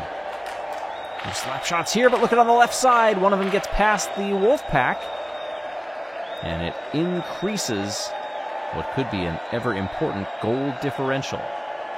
That is just one of the metrics through which we break ties, ranked by most group points first off, then highest goal differential, and finally most goals scored. A win gets you 3 points, a draw gets you 1, and losses 0.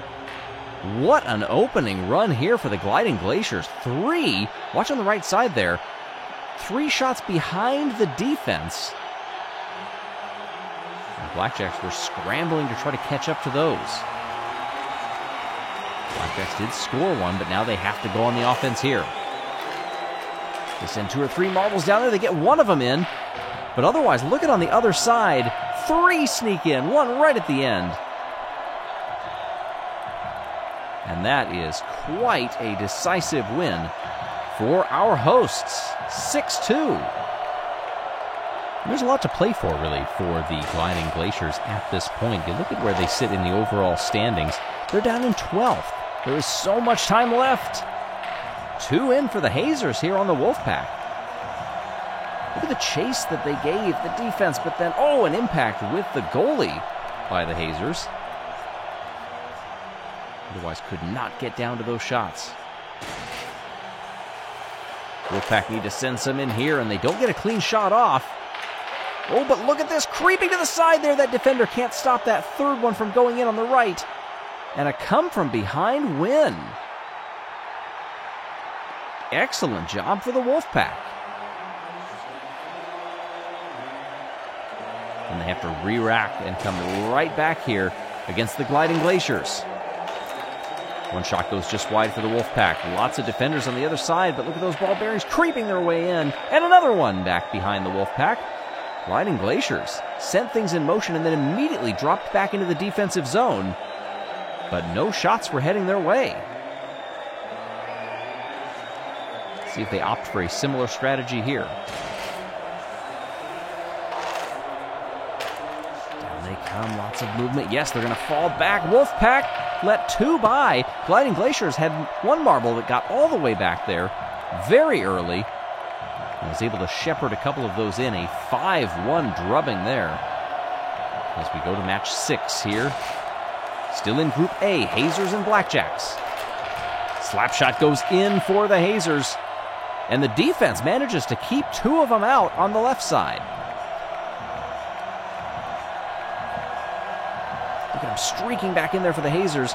Blackjacks were trying to get position, but actually ended up keeping one of those shots out. Interesting little hop there for the Blackjacks as they started to come down the rink. Nice defense on the left side. Also ushering those ball bearings right on by. And we have a draw. No extra period here in the group stage. No shootouts or anything. You will take what you can get. So what does this do for points? That means Gliding Glaciers and the Blackjacks will be advancing out of Group A. The Wolfpack do not make it. Look at that -6 goal differential there. You can see what the acronyms mean. GA for goals against. As we go to Group B. Crazy Cat's Eyes, Balls of Chaos rolling down now. And it looks like we're going to start with a draw here. One of those shots just hanging up on the crease on the left side there. Did not go in. Second half. Down they come. Balls of Chaos might have even gotten there first. Look at all the defenders that have gone back into their net. Will one sneak by? Look on the right side. Yes, it does. That was very close. I just barely had time to start mentioning it. Watch it behind Green Eye over there. Suddenly they realize it, but it's too late. Team Momo and Team Galactic now. Ooh, a couple of ball bearings. 3 of them head to the right side, but not going to work. Only 2 of them get in. Goalie with a nice stop. There's actually 4 that were heading in that direction. Momo. 2-0. Team Galactic. Now they go. Oh, look at Momo on the defense there. They put all 4 marbles in their own net. They do let 1 by, but look at on the left side there. Nifty little ricochet. Cats and Momo. 1 in for the Cats. Looking on the left side, 2 of them are heading that direction. Blue Eye nudges 1 of them away, but a shot gets in. And we are even after 1.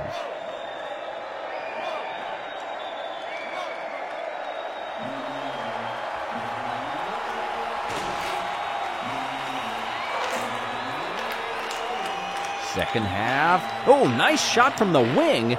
And 2 of them get in for Crazy Cat's Eyes. Blue Eye got down there, already had a couple of shots on the way. The rest of the Cats were heading to their own defensive zone. And some of these matches go very quickly. Slap shot upon entry there. But look at this one right from the middle between the circles. Gets right by the goalie for Balls of Chaos. Here at the end, watch this one, right past. And 2-1 lead for Team Galactic heading into the second period. Quick shot in for Team Galactic. Oh, defense there on the other side.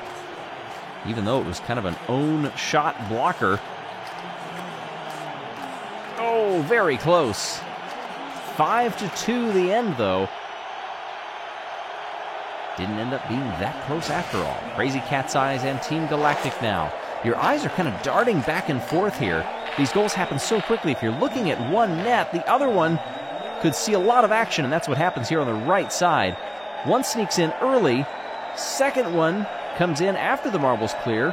Green Eye is giving chase, manages to stop one behind, but the one in front did get in the goal. 3-0. Team Galactic have to dig themselves out of a hole here, and they get one of them in. Watch on the top side there. Oh, that shot just stops. Meanwhile, on the left, one got in over there, and 4-1 is the final. Balls of Chaos and Team Momo. Momo knocks two of them wide. One of them goes straight in. The other one is a bit wide of the net. One makes it by the Momo goalie on the other side, and we're going to be knotted at one after one.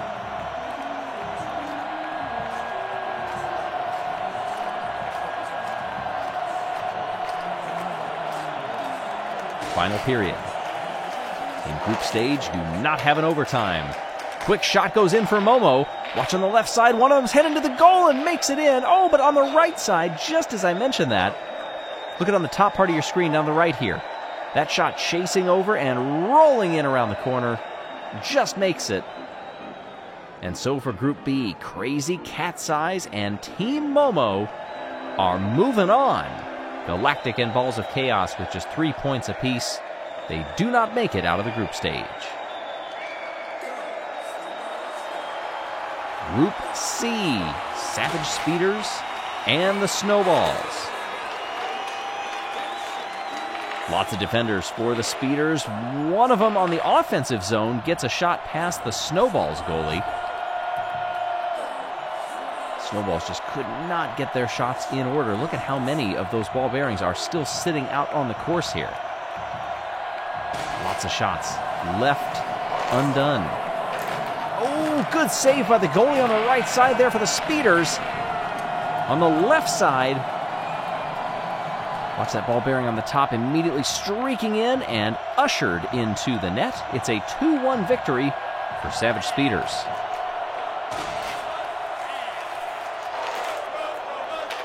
Down they come in this one for Solar Flares and Raspberry Racers, one in apiece. And oh man, one is caught. Look at on the left side here on the bottom of the crease. And it just stops. No help from anybody there.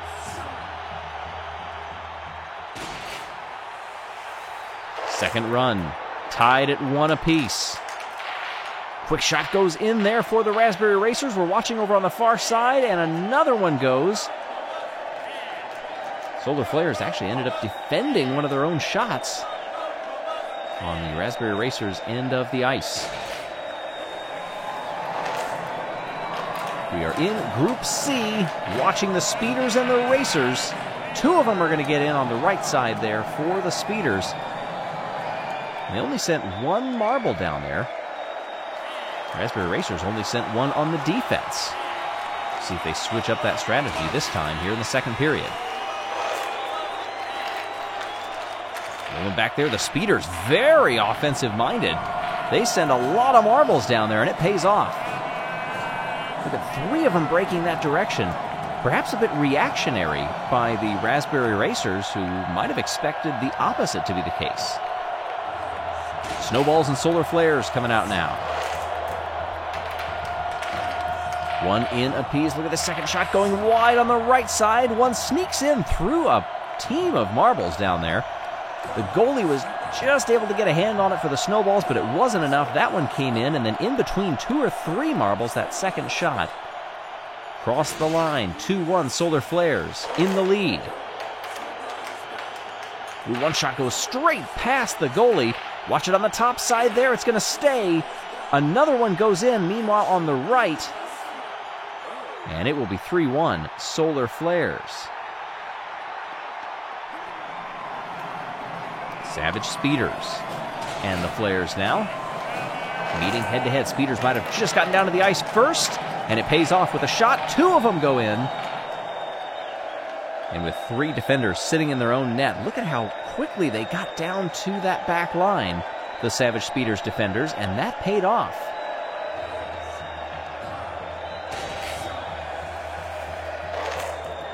Second period, much more even in where they come down. Lots more shots heading toward the end of the Solar Flares, and the goalie is helpless to stop it. 4-0. Speeders get the shutout.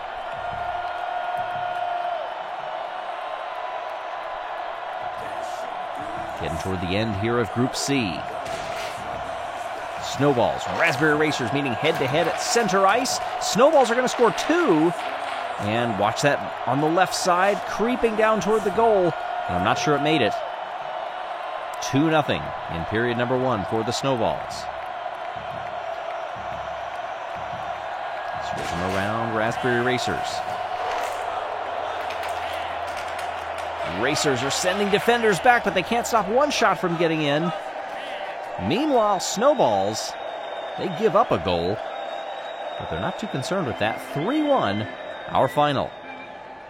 In Group C, Speeders and the Snowballs moving on, but look at that tie. Second, third, and fourth all sitting on 3, so you go through, all right, goals scored, and then goals against, the goal differential. And we'll take a look here at how they do those tiebreakers in just a second as we get ready for Group D. Bumblebees and Green Ducks, the first 2 teams there.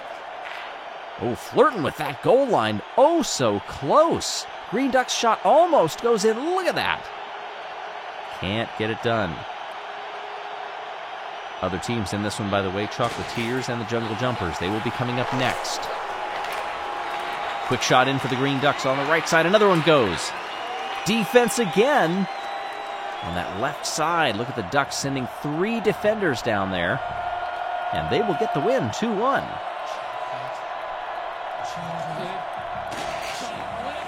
Chocolatiers, Jungle Jumpers. Oh, they've got 2 in on the right side for the Chocolatiers. Only 1 for the Jungle Jumpers.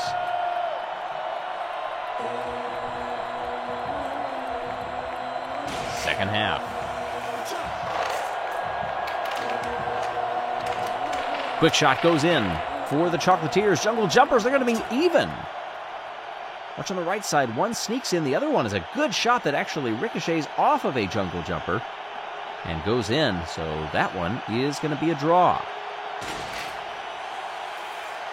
Bumblebees and Chocolatiers now. Bumblebees ushering the one shot very wide, but it's still going to make it in. 2 of them on the other side, however.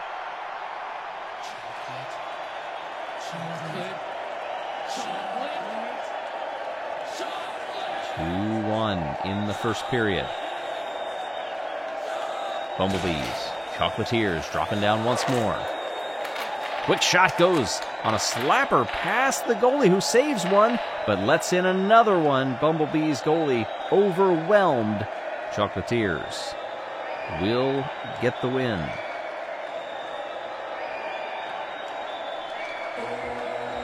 So the win worth 3 points, draw worth 1, loss worth 0. Green Ducks and Jungle Jumpers here. First shots go wide. Then the next ones come on in past the Jungle Jumpers. One past the Green Ducks. That net is clogged up with green marbles on the left side here. And they actually get in each other's way, and that's how one of those shots gets in. 2-1. Ducks in the lead. Second period. Green Ducks trying to shove one of those shots past. That leaves the net wide open. Not only did that first attempt fail, but it leaves the net open for a second one to go in. But on the left side there, one makes it around the corner, and that is another draw. Bumblebees and Jungle Jumpers. Quick one goes in for the Bumblebees. Another one on the other side. 1 apiece.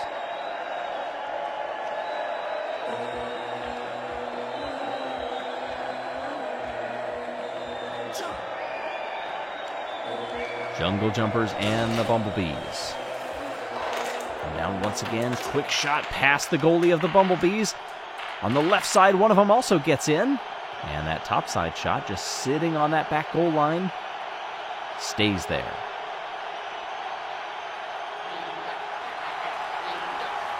Green Ducks, Chocolatiers.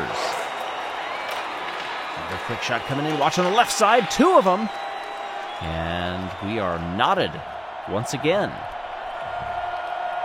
The shots actually beat any of the defenders. Green Ducks sending 2 into the offensive zone, while the Chocolatiers went very defensive.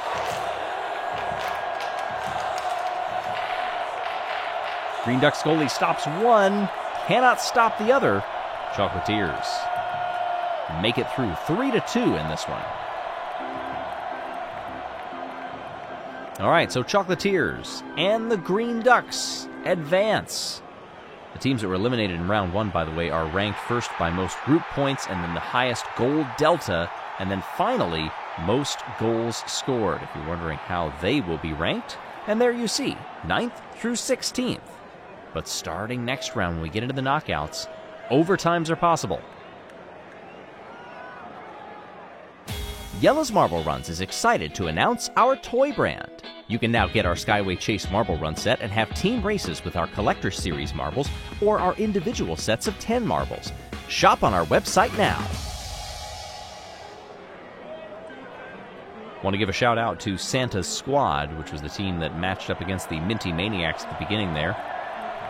Coached by Holly, managed by Noel.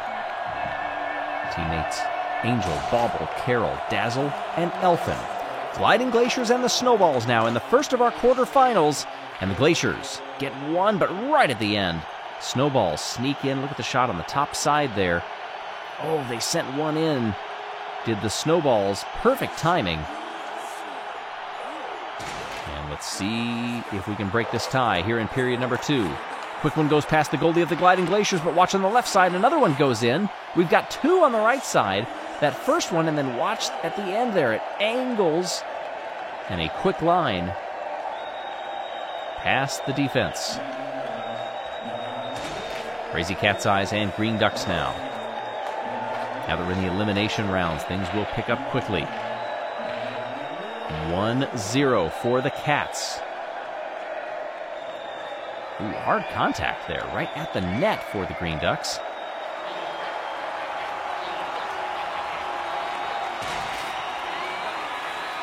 Period number 2. Can the Ducks stave off elimination? They send a lot of defenders back. One of them gets in. But so it does on the other side as well. Crazy Cat's Eyes will get the win, 2-1.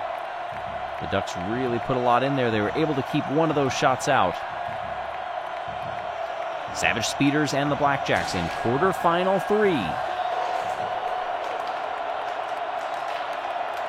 Ooh, it takes a little bit before one shot goes in. Oh, late at the end on the left side. And the Blackjacks will score 2.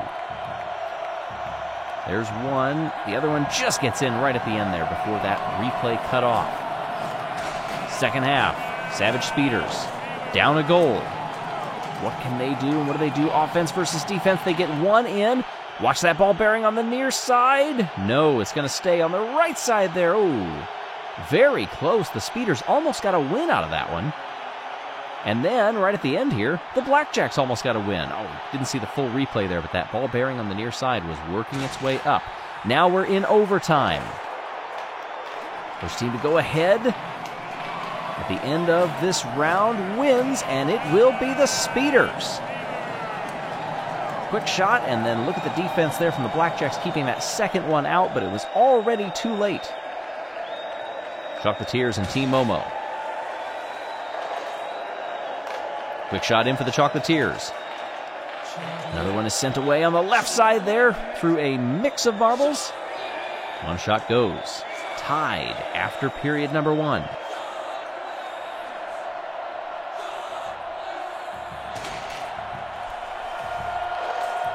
Ready for the second period. One shot's going to get in on the right side. Look at on the left.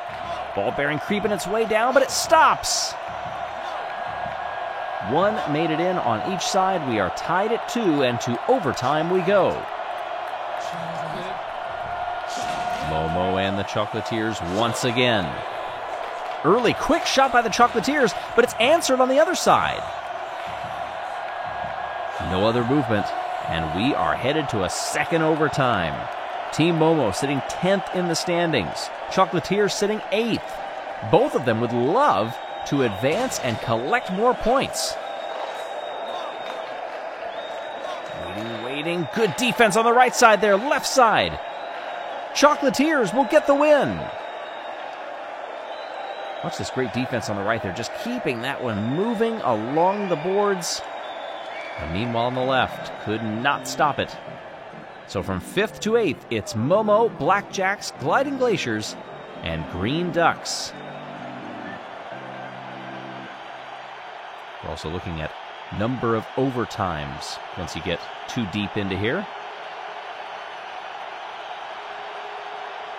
As we have made it to the final remaining 4 teams. Snowballs and Crazy Cat's Eyes are 2 of them. 2 teams that are also in the top 4 of the standings in the Marble League right now. Two get in on the right side, past the Cats. None over on the Snowballs' goal. In fact, no shots even went down there. Let's see how they respond. Can Snowballs keep the pressure on? Can Crazy Cat's Eyes finally respond? One shot goes in on both sides. And that's not enough. Snowballs get the win. Two of them actually made it on the Snowballs goal there. As we go to semifinal 2, Savage Speeders and the Chocolatiers. Quick shot goes wide. Two of them in on the left side for the Chocolatiers. The Speeders were very late to defend.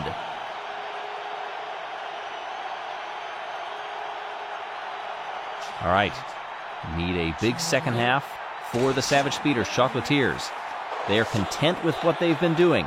They chip a couple of shots down to the right side and add on to their goal differential. In fact, they had two other shots that were down on the boards that did not make it to the goal. Look at how many on the left side there the Speeders sent to attack.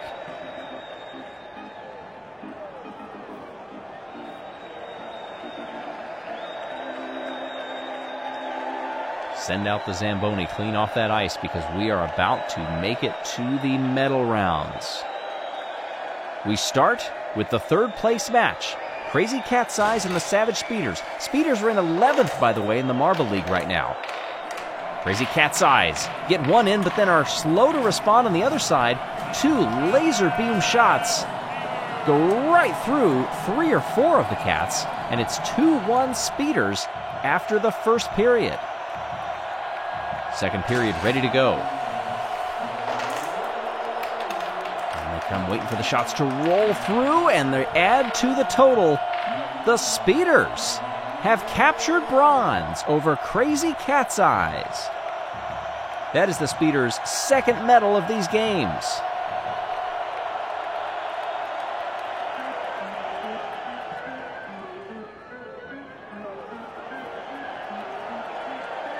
So the bronze step of the podium has been decided. Gold will come next. Snowballs and Chocolatiers. Down they come, and the opening salvo goes to the Snowballs. Two of them go in on that side. The goalie catches one for the Snowballs on the left. Watch right there. Excellent goalie. And, right there, an own goal in the rush back to defend. Chocolatiers must dig deep. They send a couple of shots to the near side, but they can't do it. Oh, good defense on the other side. And it stays in favor of the Snowballs. Excellent defense there with two Snowballs back behind, and now those two are also late to the party, but it didn't end up mattering. And so, gold medalists in ice hockey are the Snowballs, their first gold of the 2024 Winter Marble League, sponsored by Mint Mobile. Chocolatiers get the silver, Savage Speeders get the bronze.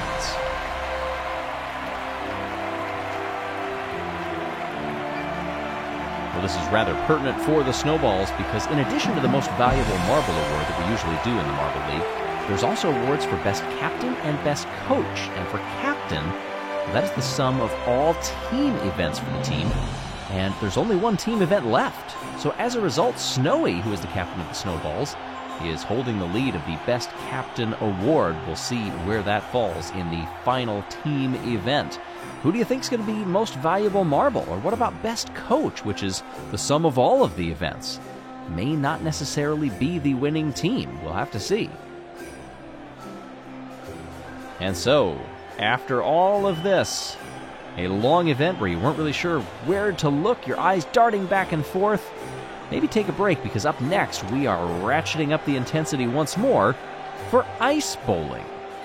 We hope to see you there.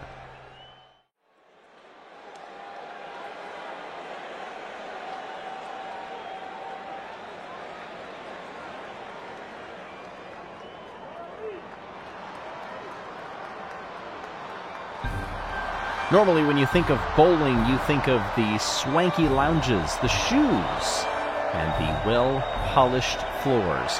Well, all of that is gone in this iteration. It's ice bowling, a contact sport in the frigid outdoors with a wall of dominoes before you. The goal is getting as many of those dominoes down as possible with just one marble apiece. We'll see how it turns out in this crucial halfway point in the hunt for the championship in the 2024 Winter Marble League, sponsored by Mint Mobile. Hey everybody, I'm Greg Woods. As you see, teams will take turns knocking down as many dominoes as possible. We'll give you the scoring right there so you can see the different colors of dominoes. We'll be referencing back to that throughout this event. But with only one team event left to go, it all comes down to individuals. But you notice how close together those standings were at the beginning of this video. 2 event wins, separating last from first. And still 8 events to go after this one. As Minty Drizzle comes down and gives us a test run. You can see in the upper corner there the different types of dominoes that were knocked down and the total score. So this will be a combination of 2 runs, so just like in regular bowling. Leave them out there, reset the marble in this case, and good penetration to the back rows, knocking down 3 of those flashing dominoes. 15 and a 31 for a total of 46 here in the demo. As we get started with Stinger from the Bumblebees, the team that sits in last place in the standings. Oh, solid impact right down the middle, and that's what you want, that chain reaction. Stinger goes 45 in the first run. Bumble, the captain of the Bumblebees, trying to capitalize off of an incredible points run. Oh, but goes right down the alleyway. Could not turn the corner and leaps out of the arena. 45 and a 0 for the Bumblebees. Well, they'll take that 45 if that demo run was anything to go off of from the Minty Maniacs. But once we get into competition, seems like records and expectations always fall. Oh, a late combo of dominoes falling down here. I guess it doesn't matter timing as long as they fall in the end.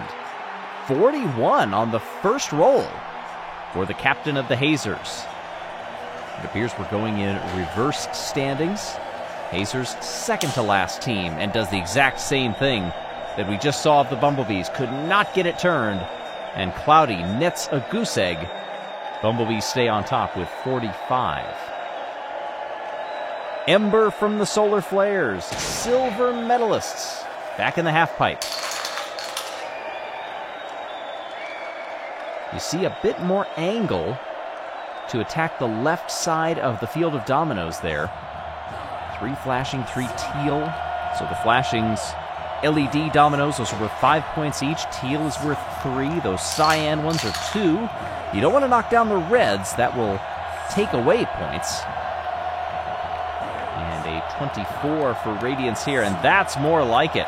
70 for the Solar Flares. 46 and 24. They are your top team. Team Galactic with Quasar, the reserve, goes all the way over to the gutter here. Gets a little too close for comfort. Or that red domino that will take away points. Second run, it was a narrow lane, but they were able to find it, and also a 0. In regular bowling, you can kind of count on some grip from the lane. Once the ball gets spinning, in this case the marbles on ice, they are unable to find that balance so far between speed and control that could give them an advantage in later runs. Well, this, a glancing blow right off the nose of the domino field, gives Frost a frosty 5 points. Let's see if Sheet can do any better here. Our hosts looking for points. 31 puts them in 4th out of 5.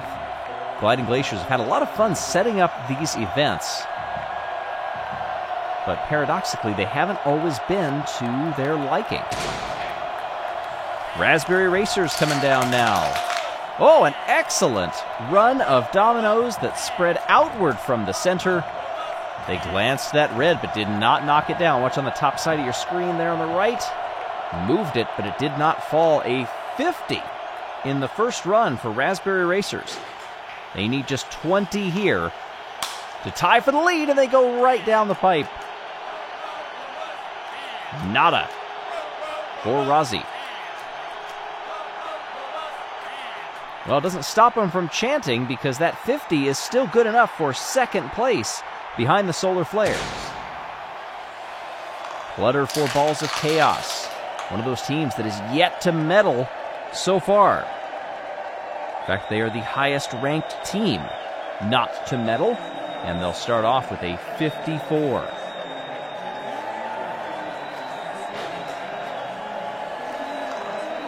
Quick down the chute and also unable to get it turned. I think the marbles are a bit surprised. They thought they would be able to manipulate their pathway once they got down onto the sheet of ice, and it just has not been working. From the teams that are yet to go, there's only so much you can gain from watching. You've really got to try it. Well, this was a nice one. Look at that pathway. 2 separate runs of dominoes that are falling. Anytime you can get multiple ones going, you are in better shape. And that 64 is going to be good enough to put Team Momo into second place by themselves. Let's see if they can get any more points here. No!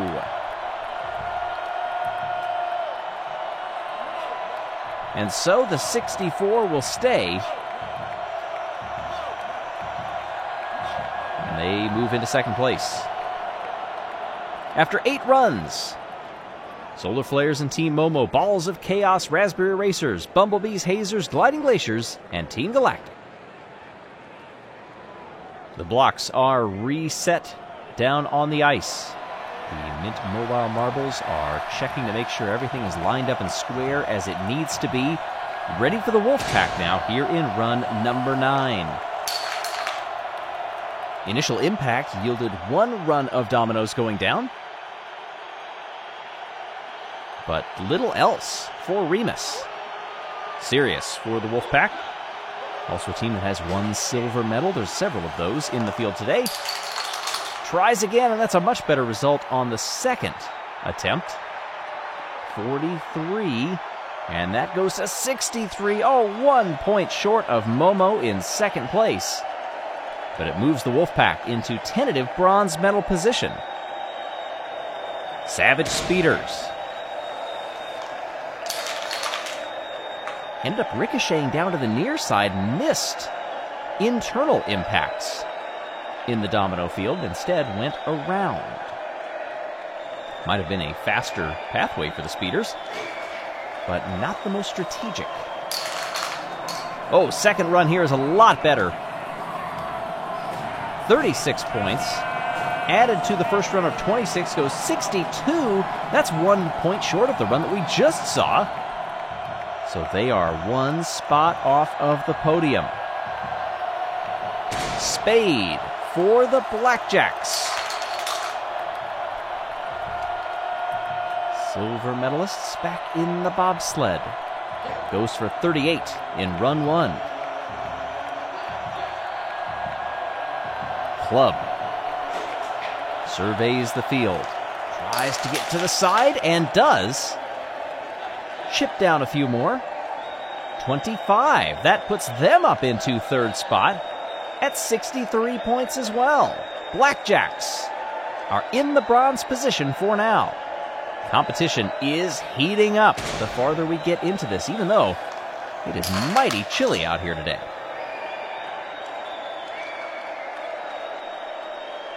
It would be remiss for me not to mention, by the way, that you can check out all of our new hoodie colors in our merchandise store. So help support the channel, give that a look, and stay warm in the process. It's a win-win. Second run here for the Chocolatiers, who sit in 5th in the overall standings for the Marble League. They did knock down a red domino. That takes away 3. Otherwise, that would have had them in the top 5. Instead, they sit in 6th. Green Ducks have the most bronze medals of any team, but those are the only medals that the Green Ducks have. That still is good enough to put them in 4th in the overall standings. What do they do here in the first run of bowling? It's 29. Nobody's been able to push past that Solar Flares 70. And that'll be a 0. Ducks fly straight. And Ducky gives no more points to that 29. Green Ducks down in 12th. That will hurt them at the start of the second half. Next event. Snowballs come down now and aim toward the left side. That almost seems like the better strategy. If you can get the off-center shot in the first run, then your teammate can just barrel straight, collide, and try to knock down as many as possible in the second run versus aiming to get as many as possible in the first. Oh, and I just had to say that, didn't I? Snowstorm angles left, misses everything, and the Snowballs, our third-place team in the Marble League, goes down to 14th. Jump from the Jungle Jumpers. Does a good job on the left side of the domino field. 35. If they replicate that, that will tie our leaders. Jungle Jumpers twice. Gold medalists. And they get a 0 on the second run. It will not help. Solar Flares are guaranteed no worse than a silver. Team Momo, no worse than a bronze. But it's Team Blackjack that are hoping they can hold on to that third place position pending this run. Final runs here, and that's a solid strike from the Crazy Cat's Eyes, who end up in the middle of the domino field to the tune of 41 points. Yellow Eye at the top of the ramp. 1 run left to determine gold in bowling. Glances off a couple, but only one of them falls down, adding just 3 points, and what looked to be a great run from the Crazy Cat's Eyes fizzles in 10th. So as a result, the Solar Flares pick up the gold, their first of these games. As their second medal overall, Team Momo nabs the silver, and the Blackjacks hold on for the bronze.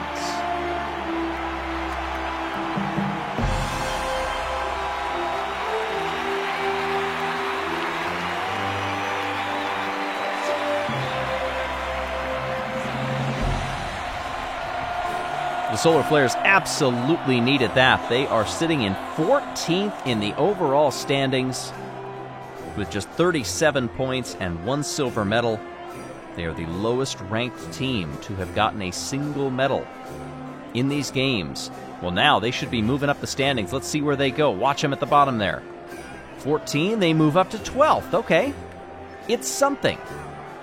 Crazy Cat's Eyes still lead over the Jungle Jumpers and the Snowballs. Momo's jumped up 3 as a result here. Blackjacks and Chocolatiers are also up 1. Next event, curling, the final team event of these games, and it begins the second half of the 2024 Marble League, sponsored by Mint Mobile.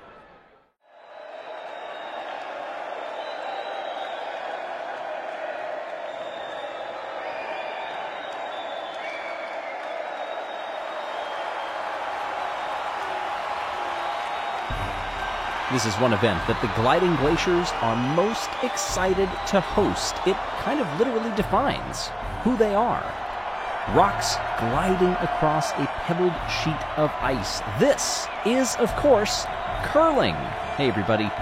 I'm Greg Woods. Welcome to the start of the second half of the 2024 Winter Marble League, sponsored by Mint Mobile.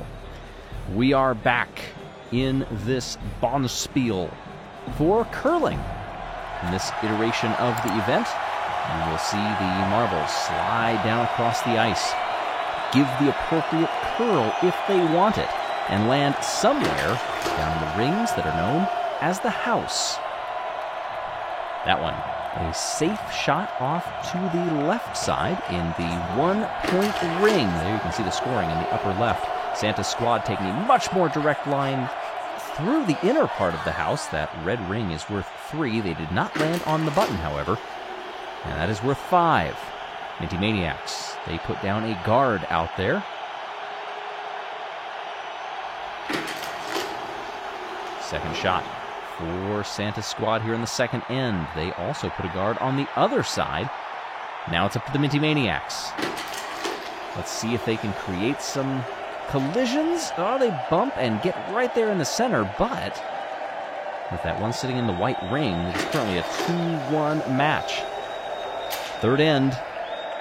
That collision bumps them into that blue ring, and Santa's squad goes up 3-1. Minty Maniacs, they need a heavy shot here, and they curl it around. They do. They put one in the white and tie it up at 3. Here in the fourth end. Ooh, they actually bumped the Minty Maniacs into the ring, and that gives them the win. Got to go back to 2018, the last time that curling was a part of the Marble League. We had it in the qualifiers, in the friendly round, and in the Marble League itself. Gliding Glaciers appropriately get us started here with a safe shot that just comes up short. A 0 for the Glaciers here in the first end. Team Momo uses them and bounces into that 3-point red ring. And that gives them the tentative lead. Gliding Glaciers go on the opposite side and try a slightly heavier shot. Worth 2. Momo in the second end. Across the button and out of the back of the house.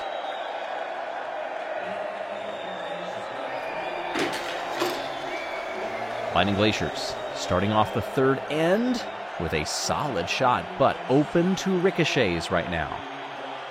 That's why some teams would put down guards to prevent them, like that one right there, to prevent a direct strike from knocking them out of where they need to be. It's a gamble, however, when you're playing from behind and the Gliding Glaciers try to split it, and they can't get it done. With the hammer, Momo. Right down the middle, tries to work it in, and displaces one of the marbles slightly. Doesn't knock it out of that red ring, but by putting another marble in there, Momo gets the win, 6-5.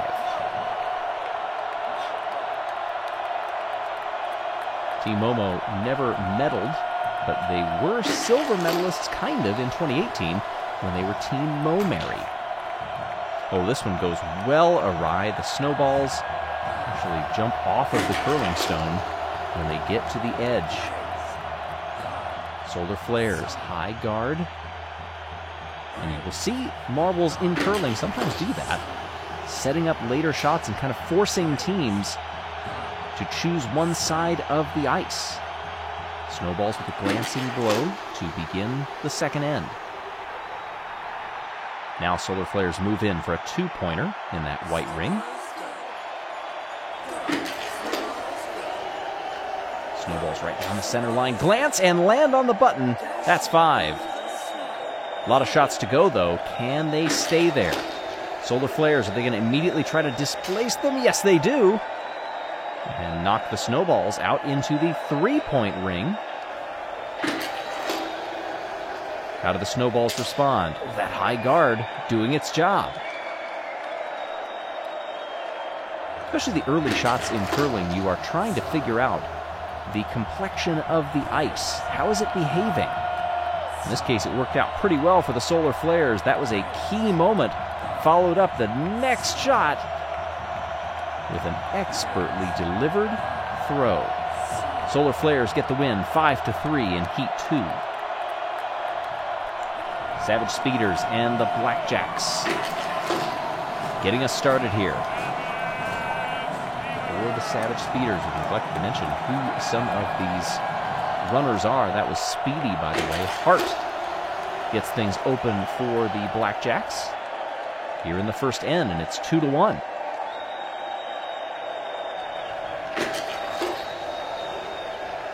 Savage Speeders send rapidly out here, right on that center line. Knotted at 2. Club. wide on that one, playing it safe. Notching some points, but also protecting that marble at the back. Swifty with a slight nudge, but stays in that white ring, does the blackjack. Here's Diamond, coming down to the near side. An easy 2. A lot of focus on that upper part of the house, so they said, hey, I'm just going to send one out there and hopefully be less of a target. That's where the Savage Speeders go, but Wizzy cannot do it. Ace with the hammer here. Easy little glance. 8-4. The Blackjacks come through on that one very nicely. Savage Speeders, by the way, you go back to 2018, they were bronze medalists in the friendly round. Green Ducks and Team Galactic are up now. The Ducks, back right of the house, starting off with a 2. Green Ducks in 8th in the standings. Team Galactic, they're all the way down in 14th. Oh, did they just hold on for 1? No. A bit too heavy-handed. Green Ducks curling out from the middle. Just putting in another easy 2, spreading out their marbles, lessening the chance of a double takeout. Team Galactic short on this one. You'd have to think the next one might find the middle. Shot 5 for the Green Ducks. Actually knocks that Team Galactic into the house.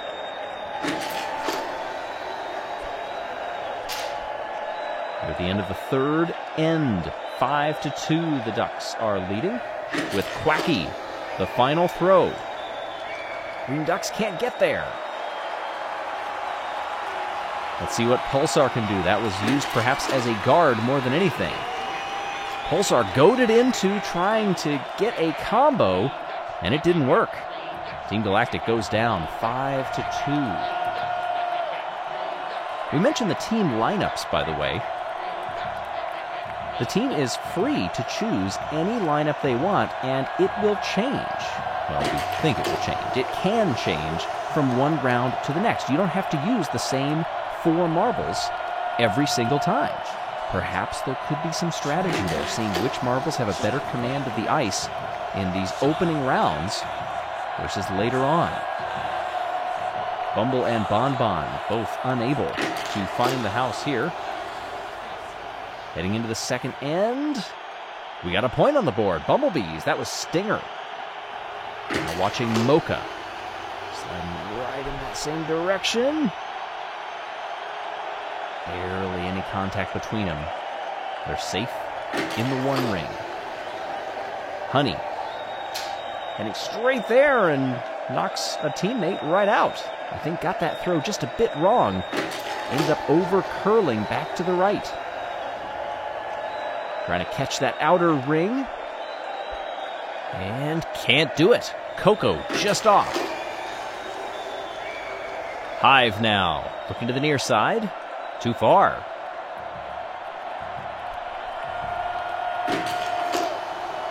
Fudge goes top side, straight through the house. And we are tied. So the tiebreaker is based on which marble is closest to the button, and it's the Bumblebees.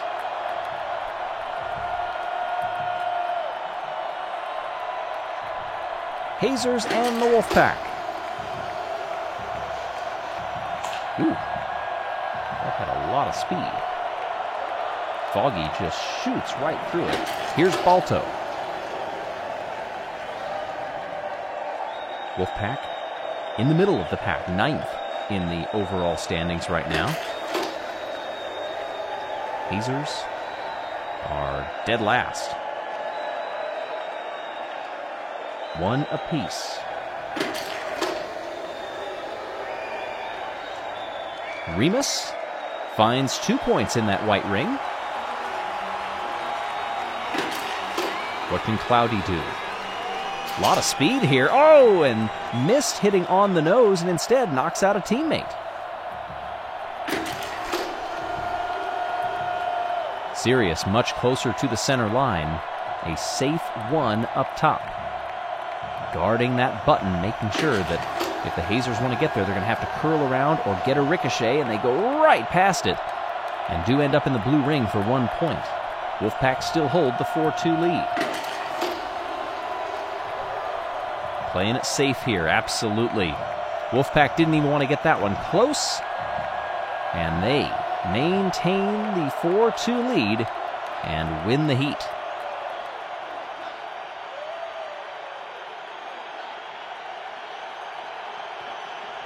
Crazy Cat's Eyes and the Jungle Jumpers.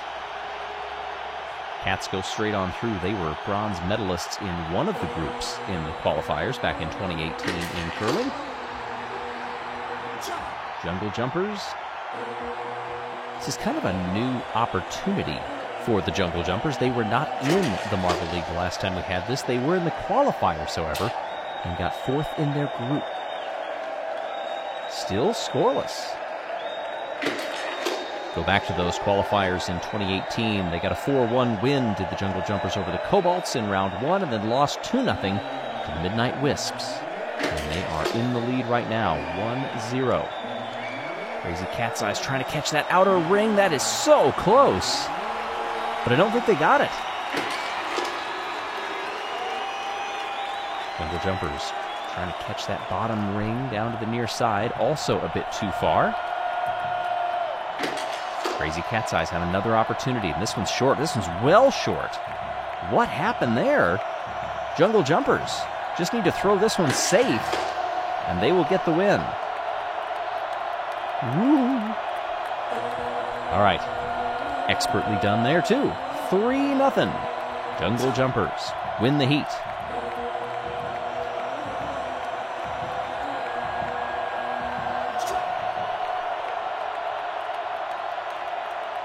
Balls of Chaos and the Raspberry Racers are coming up now.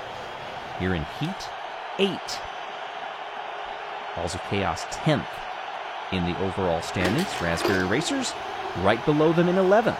An opportunity here for one of these teams to climb well into the top 10 with a great result. Third shot here. Balls of Chaos. That's Anarchy. Resi coming up now in the last throw of the second end. We do 4 ends, by the way. Clutter. Notch that white ring 2 more. And Balls of Chaos have 2 at the back of the house. Raspberry Racers send Rizzy now. Too heavy. I think they were trying to catch that center back Balls of Chaos, remember, but unable to do so. Disarray. Right in that red ring. Very nice. 8-0 is the lead, and Raspberry Racers are just going to have to chuck this and see if they can create some chaos, but they cannot. They miss all of the marbles there. They guarantee that it's not a shutout, but 8-2. Easy. As we round out the heats with Balls of Chaos. And so here is our tournament format, and 9th to 16th is set. The heats are complete. Now the seeding is done, and we are ready to jump head first into this tournament knockout format. A lot on the line here for quite a few of these marbles, as Team Momo and the Solar Flares get us underway. Momo in 6th in the standings. Solar Flares, I mentioned, down in 12th, and they immediately try to go head-to-head here. 2 apiece in the first end. Mo goes dead down the middle here and just misses out on a solid landing on the button. Still collects the points. They go up 5-2. Scorch laying down a guard. Mo lays down a guard as well, trying to protect those 5. Radiance straight down the line and knocks that marble a little farther onto the red, but more importantly stays on the red themselves. We're knotted at 5 apiece.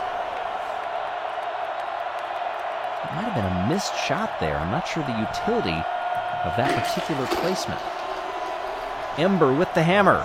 Tries to go on to the button, goes just past it, still stays on the red, and gets the win with the hammer for the Solar Flares, 8-5.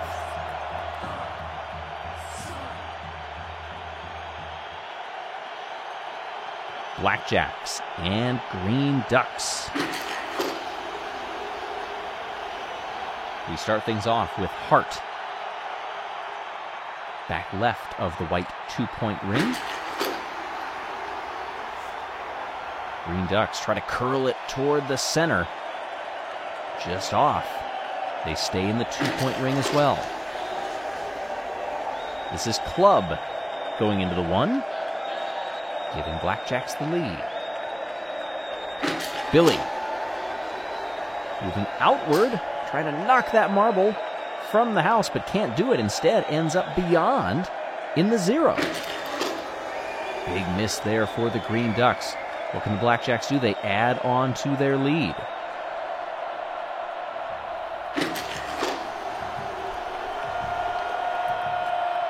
Good throw here for the Green Ducks into the red. Speed being carried there. Oh! Ends up knocking them ever closer to the button, but the Blackjacks do get some more points. Final throw. Are the Green Ducks going to play this safe? No, they won't. Almost disaster.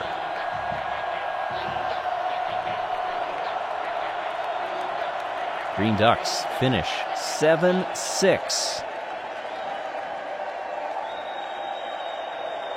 Bumblebees and the Wolfpack getting us going with Honey. That throw dead down the middle, but too far. Balto, who was used first, I believe, last time out for the Wolfpack, goes out for 2. Second end starts with Hive. Down the middle. Can't use that team as a backstop when the team member is already out of the house. Remus goes very wide here, just barely catches the blue ring on the far top side.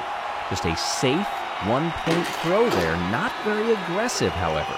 See if that comes back to haunt them. Leaving that middle open, the Bumblebees tie it up. Good throw there by Bumble.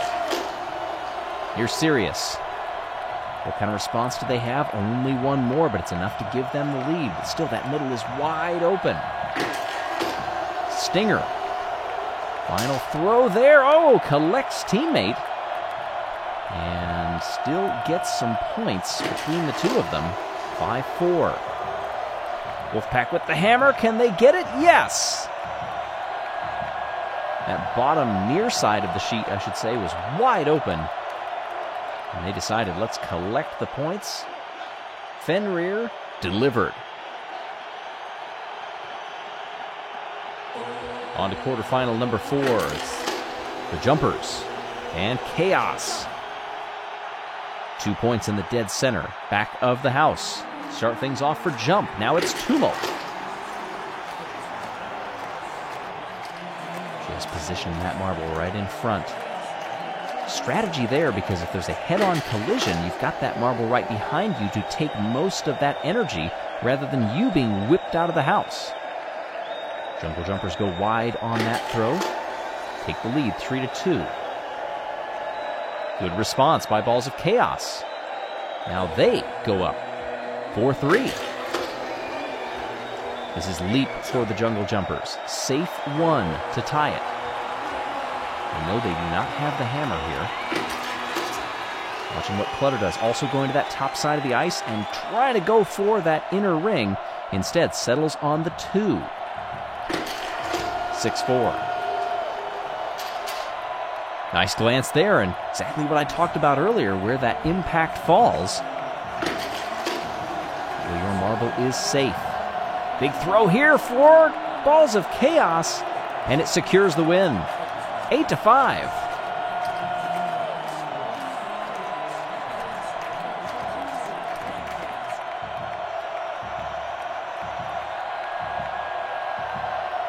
And so more of the bracket is filled in. And if you like this tournament-style format, by the way, check out our Skyway Chase Marble Run set. That has all of the tournament brackets built within it. We get to share our joy of marble runs with you, and you are supporting this channel as well. So we thank you in advance. Solar Flares and the Green Ducks in semifinal 1. Opening shots too far.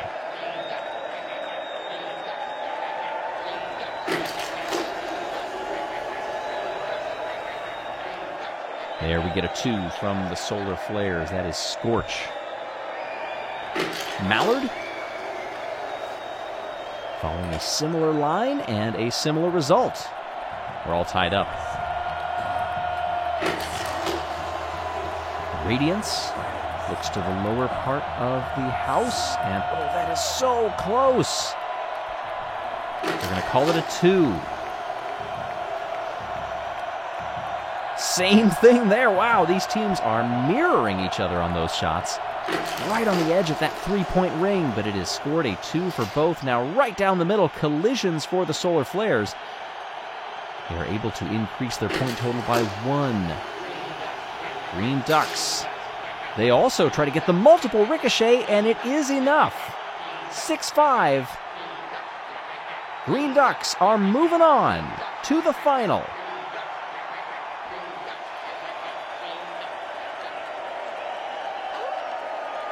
Semifinal number 2. Wolfpack and Balls of Chaos. Again, Balto. Very strategic is that marble. Tumult. Looks low. 1 for 1.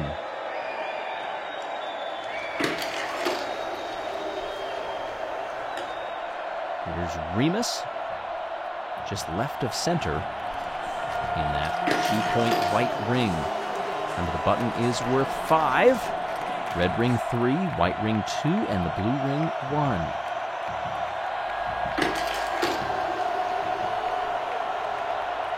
Wolfpack very safe. Covering that up, but they are touching. So that does open the possibility for a ricochet, and I think that's what Balls of Chaos were attempting there. They're able to curl around those two, but not displace them. 5-3, the Wolfpack in the final end here, adding to it 8-3. This is going to take a big throw from Balls of Chaos to come out of this one. The duty will fall to Disarray, who tries to get that teammate into the red and onto the button. Can't do it. Wolfpack get the win. 8-5. Balls of Chaos come up just short.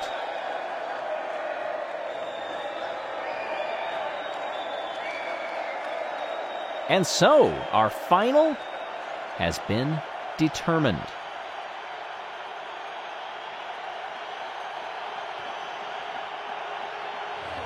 First, we have to do the bronze medal match. Solar Flares, 12th in the overall standings, versus Balls of Chaos. They are 10th in the overall standings. The Flares send out Scorch first. Chaos will respond with Tumult. Down the middle here, and 2 for BOC. Solar Flares. They come to the low side. Oh, just out the back of the house. They have 2 that have attempted to catch the back half of that blue ring, and they've been unsuccessful in both. That one also an unsuccessful throw for Anarchy. Ember. And a couple of throws left for this team. They need to make them count, and they do. 2-2. What can Clutter do? One more throw for each team after this one. Gives Balls of Chaos the lead. 3-2. Here's Radiance. Angling off to the far side. Was trying to sneak between those marbles, but they lead 4-3. It comes down to Disarray. Can Balls of Chaos claim the bronze? No! Solar Flares are bronze medalists in curling.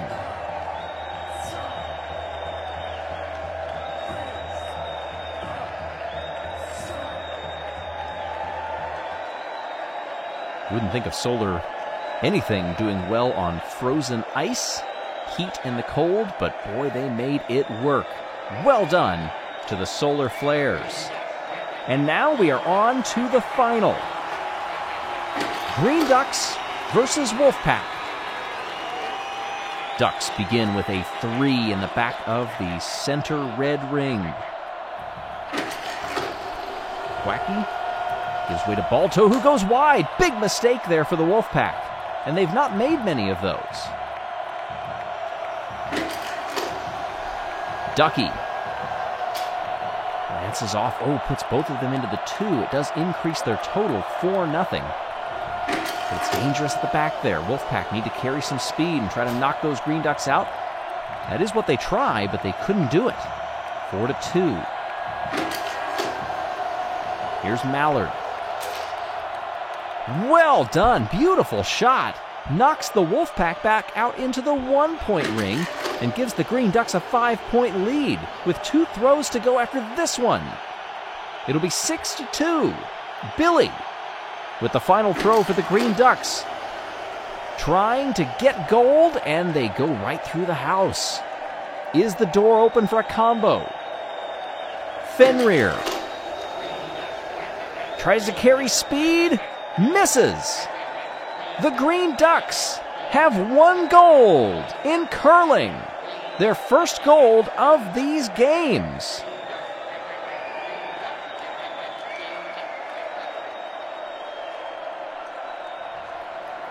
Congratulations! The Wolfpack get the silver, and Solar Flares get the bronze. Solar Flares now have 1 medal of every color so far. Wolfpack have 2 silvers. Green Ducks, that is their first gold. They've got 3 bronze.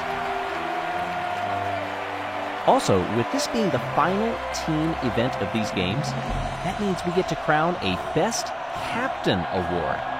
5 team events that we've had, and I'm happy to announce that the winner after all 5 with the most cumulative team points is the Green Ducks Mallard. 67-61 over Snowy from the Snowballs. Team Momo's Momo also tied at 61 for 3rd. As we look at the overall standings here in the Marble League, Green Ducks have jumped 7 spots to the lead. They now have a 2-point advantage over the Jungle Jumpers. Crazy Cat's Eyes dropped 2. Wolfpack up 5, knocking on the door of the podium. Savage Speeders down 4. That's a bit surprising. We'll see you for the next event, the ski jump.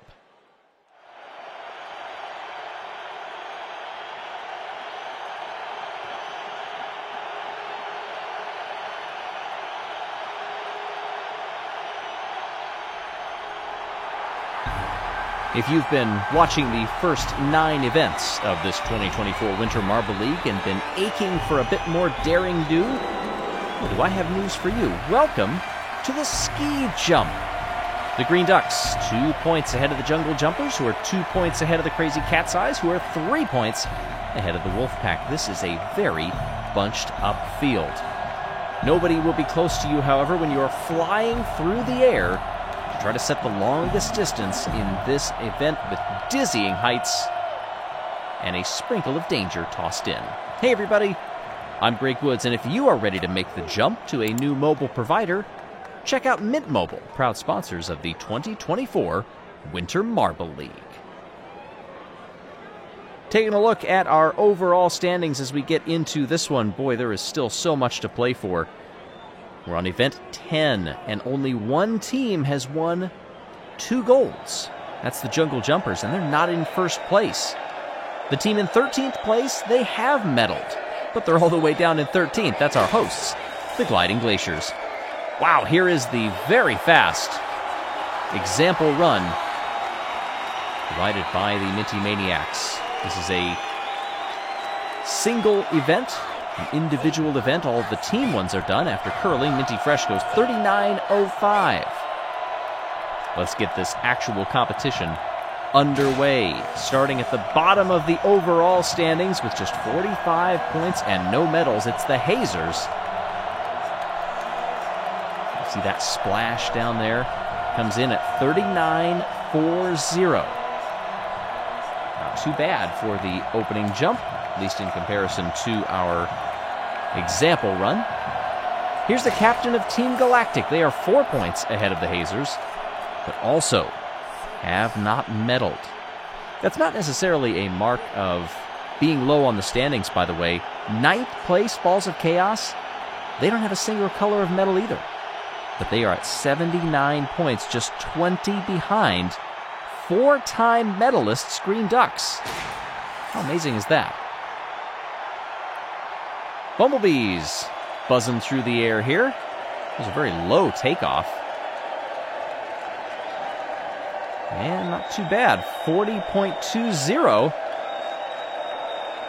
And that is good enough for second place. 2.5 behind our leaders, the Gliding Glaciers, the hosts. As these games go along with the hosts farther down in the order, you hear a lot of marbles cheering for them. They want to see the hosts do well, and they do. 44.15 for the Gliding Glaciers puts them in first place after 4 runs. Glaciers have just 1 bronze. This team has just 1 silver. It's the Raspberry Racers. Also a low takeoff, but look at the momentum that marble carried down the course. Would have been better off carrying it vertically because it's just a 37.55. Savage Speeders. Oof, 1 gold, and that one looks to be in the neighborhood of 40.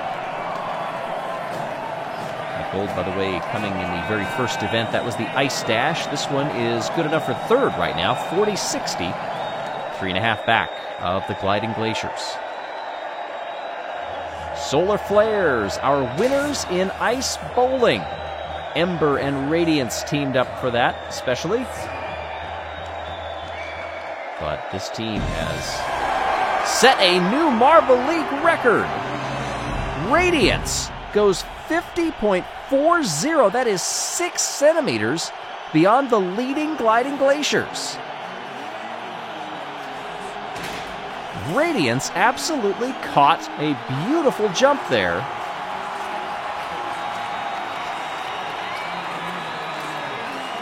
And we'll see if that is beaten. Solar Flares have won 1 color of every medal thus far. And after 8 runs, already halfway through, they are in the lead by a wide margin.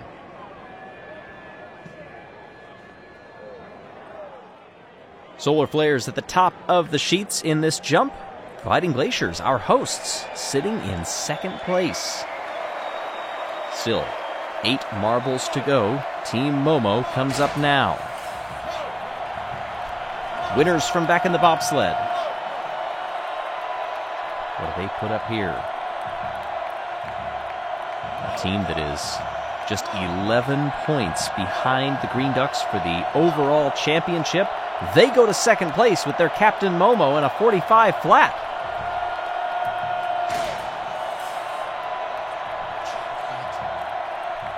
This one might just be short of the 40 mark. Let's see. Bucketeers are pretty happy with it regardless. 39.55, you can tell by the cheers in the stands. Coco goes into 7th out of 10. The Snowballs. Snowballs are made for flying through the air, right? That's kind of what they do. Unfortunately, didn't fly very far. As this one might have broken 35. Yeah, it gets to 37.5, but 10th out of 11. Our winners from ice hockey, not going to medal here. Blackjacks, 5th place, just 8 points off of the Green Ducks. And this one is out to 45. In that neighborhood, let's wait for the official count. Got 3 referees down there. 45.60 puts them into second place. Blackjacks still trailing the Solar Flares, but put themselves ahead of Team Momo.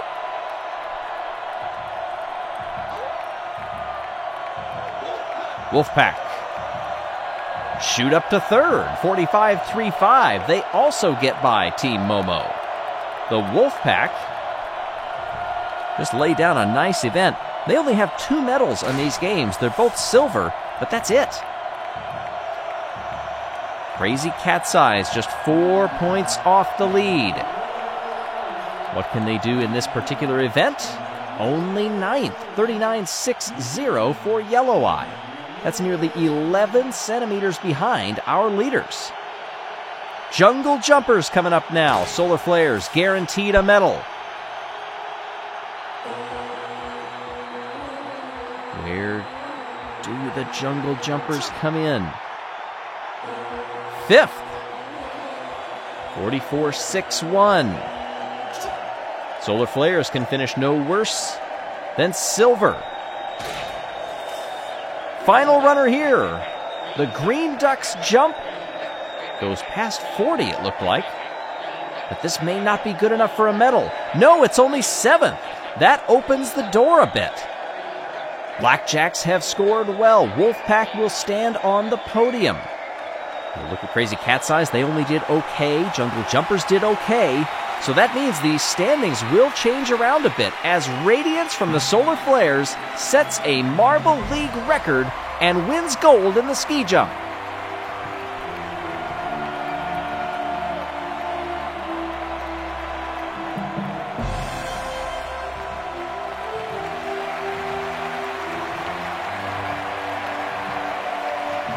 Blackjacks get the silver, and Wolfpack get the bronze. Blackjacks, that's their 2nd silver. Wolfpack, that's their 1st bronze. Anytime you're chasing a Marble League record, you know it's going to be a tall order. The top teams entrusting this dangerous event to their captains, and it paid off for most of them. All captains landed in the upper half of the order. And so, after 10 events, what does this do? The Blackjacks have gone up 4 spots and taken the lead over the Jungle Jumpers. The Green Ducks have dropped 2. Solar Flares up 5. Wolfpacks stay where they are. Coming up next, mountain climbing.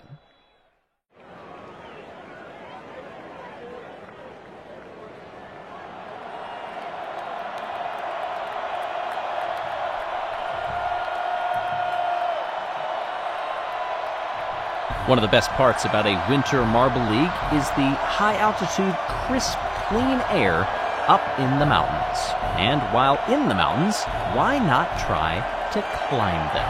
Hey everybody, I'm Greg Woods, and this is Mountain Climbing, making its return to the 2024 Marble League, sponsored by Mint Mobile. Hello and welcome to the next event of Marble League 2024. Sponsored by the Blackjacks lead a very tight field where the top 10 is only separated by a little over 1 event victory. In fact, the top 7 are separated by just 11 points. It is still just about anybody's Marble League at this point. As we get a little farther into the championship, however, we could start to see marbles getting eliminated soon. The demo run here showing that this is a pairs event, with Team Momo being joined again by Santa's squad. But you will try to launch your teammate up this mountain of a ramp as far as possible. 73.85 for Santa's squad, getting the better of the Minty Maniacs. Our first run here. And it'll be the Gliding Glaciers up in that top lane that get the opening farthest push, or highest climb, if you will. Snowballs, Raspberry Racers, Jungle Jumpers also in there. 68.05 will be the mark to beat. Switch up the lanes, and we'll come down for a second try here.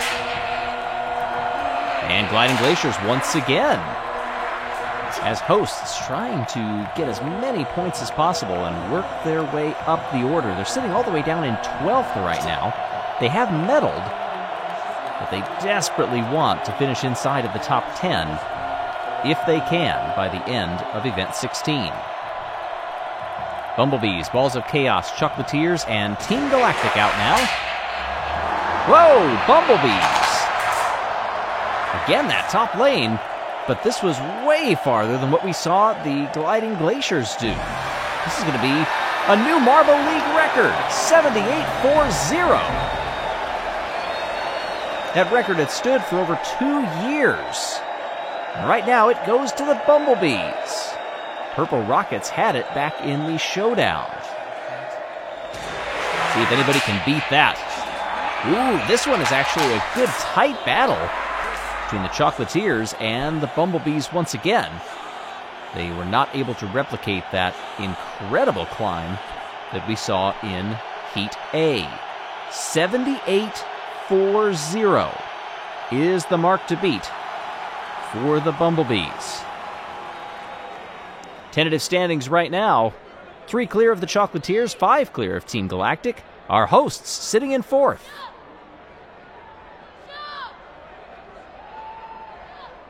Well, the gauntlet has already been laid down. We talked an event or two ago. Anytime a provisional leader sits atop the standings with a Marble League record, you know you're going to have to bring your best to try to knock them off of that perch. And this was not a bad attempt. Oh, look at, there was some marbles getting airborne there. Both Crazy Cat's Eyes and the Hazers launched up in the air as they made contact, it looked like. And as we've seen in other events, whether it's block pushing, if you have energy that's going upward instead of down the course, you are losing out on distance.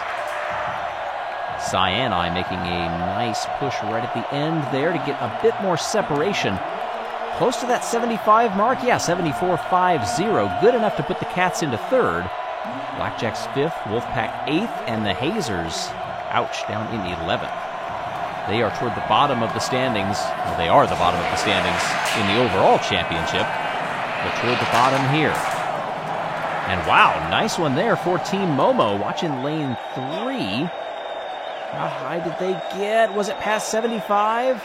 It was 75-35. That's going to put them into medal contention with 1 run left to go in this entire event. Let's see if anybody can do better. Oh, and it was Momo. Nice push there. Let's see what the official total is. They've done it. They've beaten the record, 79-20. And on the final run, Team Momo gets gold in mountain climbing. A huge congratulations to the medalists, Chocolatiers, Bumblebees, and Team Momo. Congratulations to Team Momo capturing gold in mountain climbing. A team that sat down in 6th in the standings. That's going to be elevating them. Bumblebees, they were down in 14th. Chocolatiers in 8th. Let's see what this does to the overall now after 11 of 16 events. And the math is only going to get more crucial from here on out. 79-20. A narrow victory over the Bumblebees. Chocolatiers getting the bronze. Crazy Cat's Eyes, Team Galactic just missing out on the podium. Our hosts, the Gliding Glaciers, down in 9th. Add in that 25, and Momo goes to the top. Up 5 spots over the Blackjacks. Green Ducks in 3rd. Solar Flares up to 4th. Crazy Cat's Eyes up to 5th, tied with the Wolfpack. 2 ahead of the Jungle Jumpers. Chocolatiers only 3 further back. Coming up next, what sounds like a fun event, snow tubing.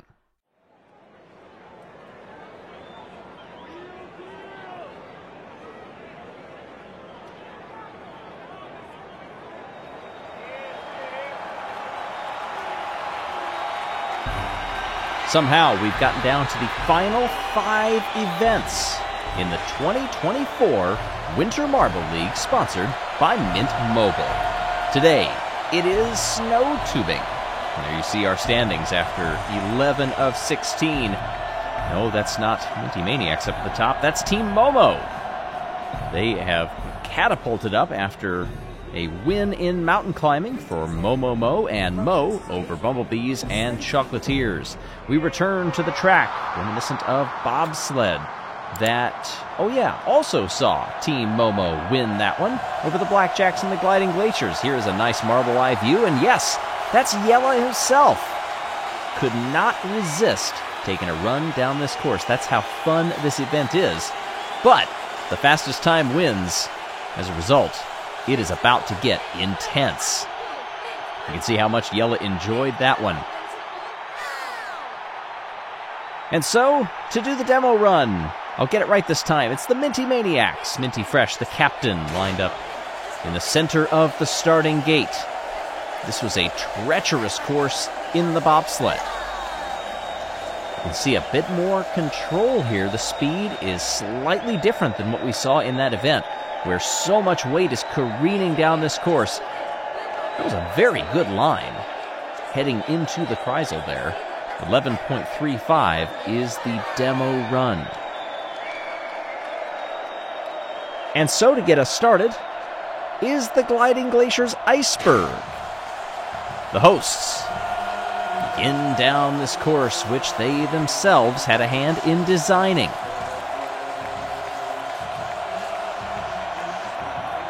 Over the line here. And what will the time be? Got a little wiggly through that section, but 11.31 gives us our first estimate that we will follow throughout this event. Crazy Cat's Eyes coming up now. This order, by the way, not in championship order. If so, it would be the Hazers going first, since they are well off the back of the pack. And then Raspberry Racers and Team Galactic. Not a bad streak down the course there. Green Eye. Oh, very close. 11.37, just 0.06 of a second off. Crazy Cat's Eyes, winners in Biathlon. Since then, however, they have not been back on the podium. Bumblebees, side to side, going high up on that wall, but trying to build some speed down here through this final labyrinth over the line. That might have also been in that 11-second range. That section right there, if you master that, it's really going to pay off when you get down to the bottom of the course. I'm not sure that we've seen marbles absolutely nail it yet. But then again, if you think back to bobsled, those runs also looked a bit hectic at times. But pure speed on some of them was the result. Savage Speeders, who sit in 10th in the overall standings in this Marble League, over the line.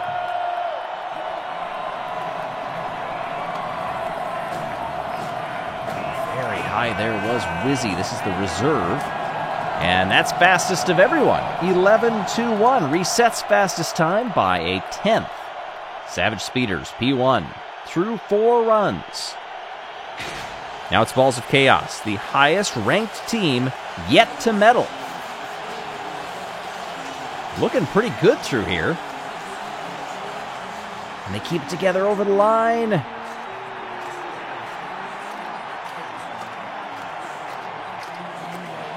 Get through here. Oh, just 0.04 of a second off.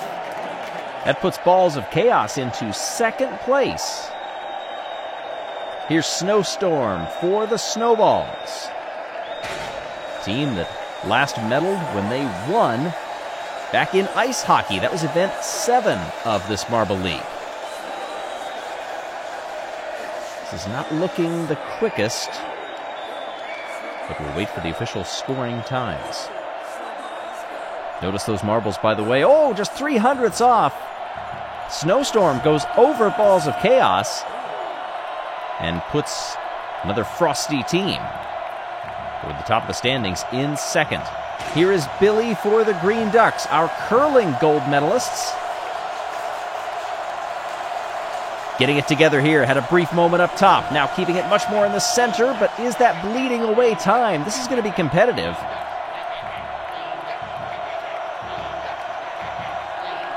Oh, more than competitive. That's best. 11.09 for the Green Ducks. Puts them in first place. Here is Hazers. This is Cloudy. They would desperately love to get some good points and a medal before the end of this Marble League. Getting really high on the wall there. Are they just throwing this down with reckless abandon? What does this work out to in time? Very high out of the Kreisel. Very high right there. And they've done it. 10.75, the Hazers. are in first place at the midway mark. Can you believe it? Let's see how they fare in the rest of the competition. I know we're getting very close to the holidays, but it's never too late to give the gift of your favorite team or somebody else's favorite team this holiday season. Chocolatiers captain Bon Bon coming up now. This has been a good event for snow tubing, and the Hazers laid down an absolute belter of a lap. Let's see what they can do for the Chocolatiers. Our winners in the short track, this track a little longer in some respects. Fans are really rocking with them this time, but unfortunately, lap time is not there. Over a second off puts the Chocolatiers in dead last after 9 runs. Every marble that goes that does not dethrone the Hazers, that team is gaining more points. And do they ever need it? This is looking mighty quick. Holding it together here, lost a bit of speed in the middle of the track, but is building it up toward the bottom. What kind of run did they just put together? Blackjacks go to second. By 200ths, they are quicker than the Green Ducks. What a battle we have shaping up for the podium. Next up now, it's Momo. Swinging around through the Kreisel. The team that is leading the Marble League standings right now. Oh, that was very close to that 11-second mark. Could this be also in the neighborhood of a podium? Momo goes to second. They reset Blackjack's time by another 200ths of a second. That is crazy close. Here are the Raspberry Racers. Excellent line through the Kreisel there. A bit of an oscillation as they come down here through the bottom parts of this course. Around the labyrinth, they kept it moving all throughout. Trying to fight that tube. There was the oscillation, and it just kept going. Fifth, not too bad for the Raspberry Racers. Their captain, Razzie, trying to resurrect some of their hopes. They're down in 15th in the overall standings. 16 clear of the Hazers. Here's Scorch for the Solar Flares. We're running out of marbles. Very good line through that chicane. Over here, but I think they lost a bit. It was almost too tame in parts, but right there, I mean, that looks like a textbook line. Half a second off is all, but all the way down in 9th. I mean, look at where we are right now. The top times are 10.75, 11.05, 11.07, and 11.09. Oh, so close between all of them. Here are the Jungle Jumpers. This is way off. This is going to be over 12 seconds. Very safe run that is not going to give them too much in terms of results. 14th and last. Team Galactic, second to last run. The Hazers are guaranteed a medal. Team Galactic's 14th in the standings, really throwing it out there. They know what they must do to get on the podium, and I'm not sure they did it.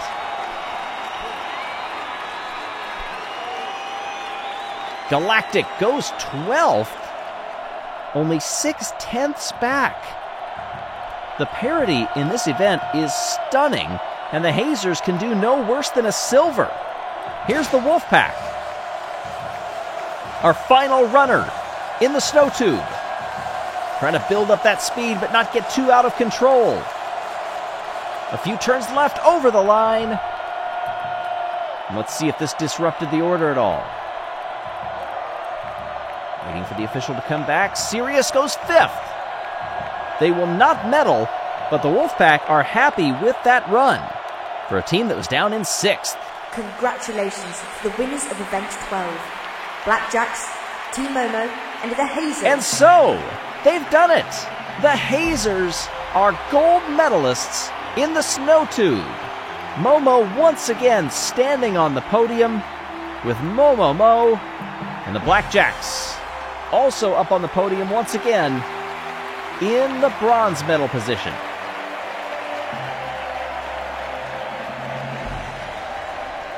This is only the third time that the rivals Momo and Blackjacks have stood on the same podium together.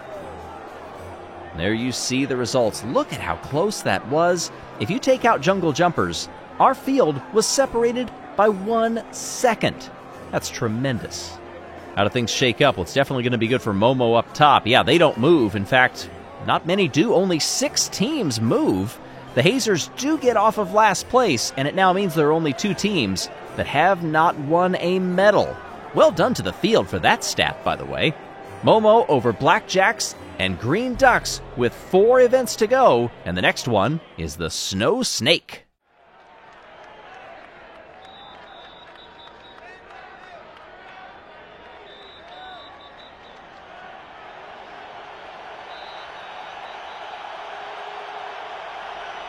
I'm sure we've all looked at a sheet of ice at one point or another and thought, I wonder how far I could push something over that ice. Well, we're about to find out how our marble teams do it in this winter version of the Javelin, the Snow Snake. Hey everybody, I'm Greg Woods, 3/4 of the way through the 2024 Winter Marble League, sponsored by Mint Mobile. Welcome everyone to the 33rd Snow Snake. Teams are looking to position themselves well in these final few rounds, and in this one, you have to push that snake or that javelin stick as far as possible over this sheet of ice. And the winner is the best distance over those 2 runs. We get a demo here from the Minty Maniacs and Santa's Squad. From far to near, Minty Maniacs first to reach the snake, but did not go as far as Santa's Squad, who have been mighty impressive over the course of these demo runs in the Marble League, I might add. Minty Mint's Reserve goes for 68.55, but it's a 73.01 for Bobble. Let's get going with our hosts and the Blackjacks. Polar the Reserve, Diamond for the Blackjacks, and Gliding Glaciers get the first win in the head-to-head here. Wait for the official distance, 74.81. Compared to 67.01 for the Blackjacks. Switch lanes, and down we come once again. Gliding Glaciers again, exerting that strength. That's a very consistent run, too. Both distances extremely similar. 76.70, so it's a 151.51 compared to a 136.53. Team Galactic and the Snowballs coming up now. The former is sitting dead last in the standings. The Snowballs looking a little bit better than that in 9th. And Team Galactic on the near side, spinning after the impact there. Pulsar just kept going. It's an 80.51. That's pretty good for Snowfall. Swap lanes, tried again. One is out near 85, just shy of 85 for the Snowballs. 164.12. That puts them into first.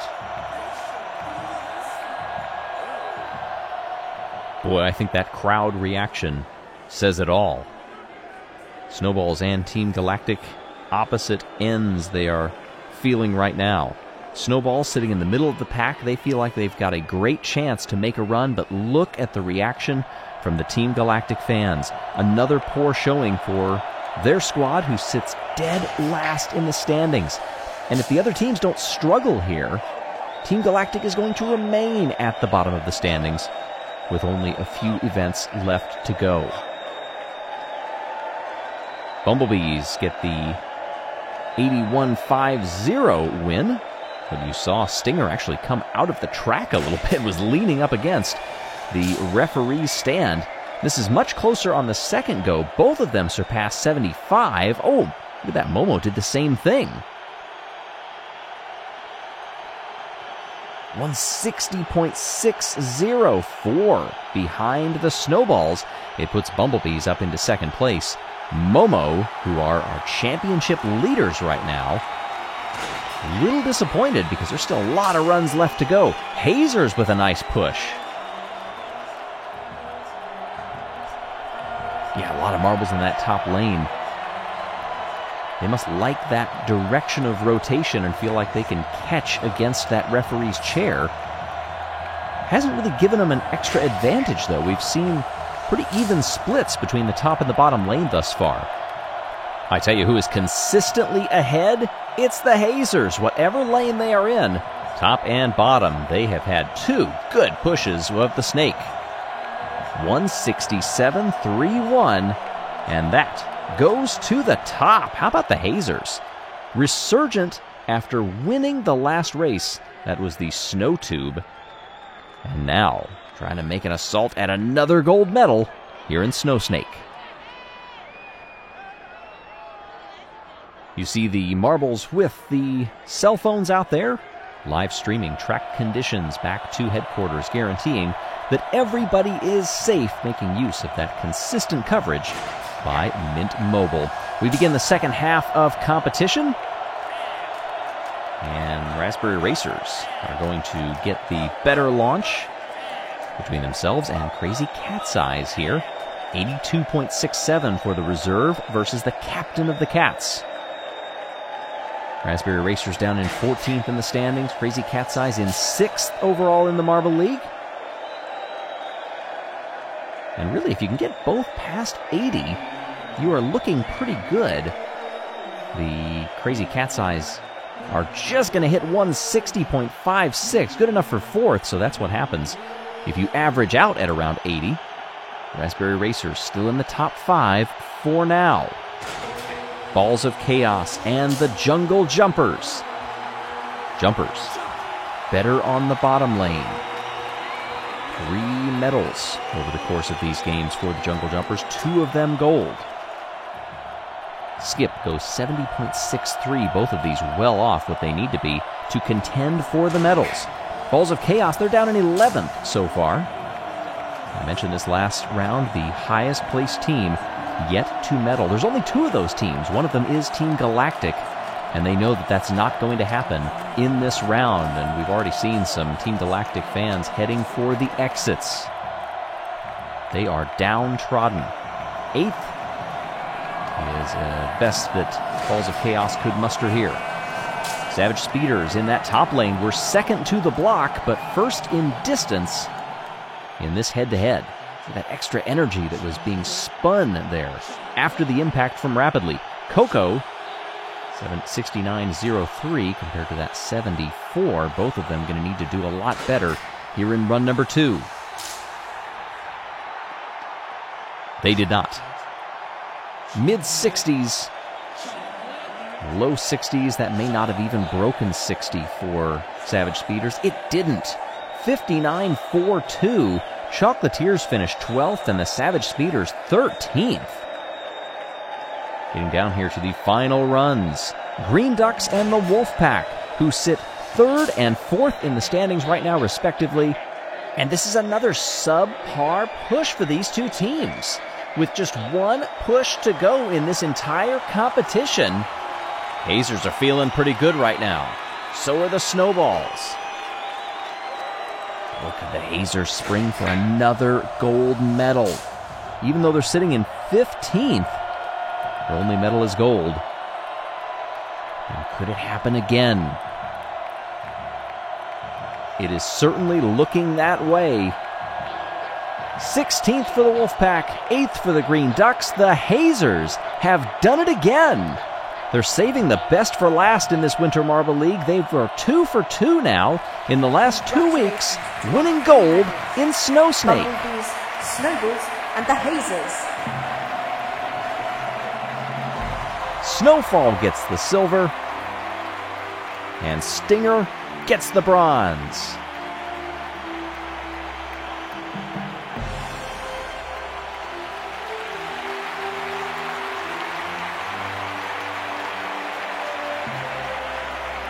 where has this form been coming from for the Hazers? 167.31, good enough for gold in the Snow Snake. And they are over 3 centimeters clear of the Snowballs. Bumblebees get the bronze. Crazy Cat's Eyes just miss out. Raspberry Racers in 5th. The Wolfpack down in 16th and dead last. Team Galactic, I know I said they were very disappointed. Well, they didn't finish last. They were actually not a bad position. Oh, but they are in a bad position here. They can no longer win the Marble League. The first team to be eliminated. And the coach definitely not happy. I can see from the commentary box. We're also getting word that Black Hole is on their way out of the stadium. Not sure if they're being escorted or if that's on their own volition. But either way, a couple of events left. The skiing rally is up next.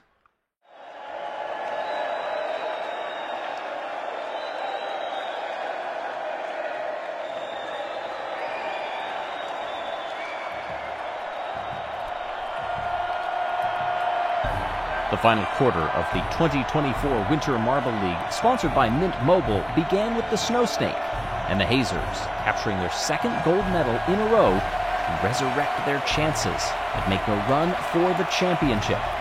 Starting today, the skiing rally, the final 3 events of these games.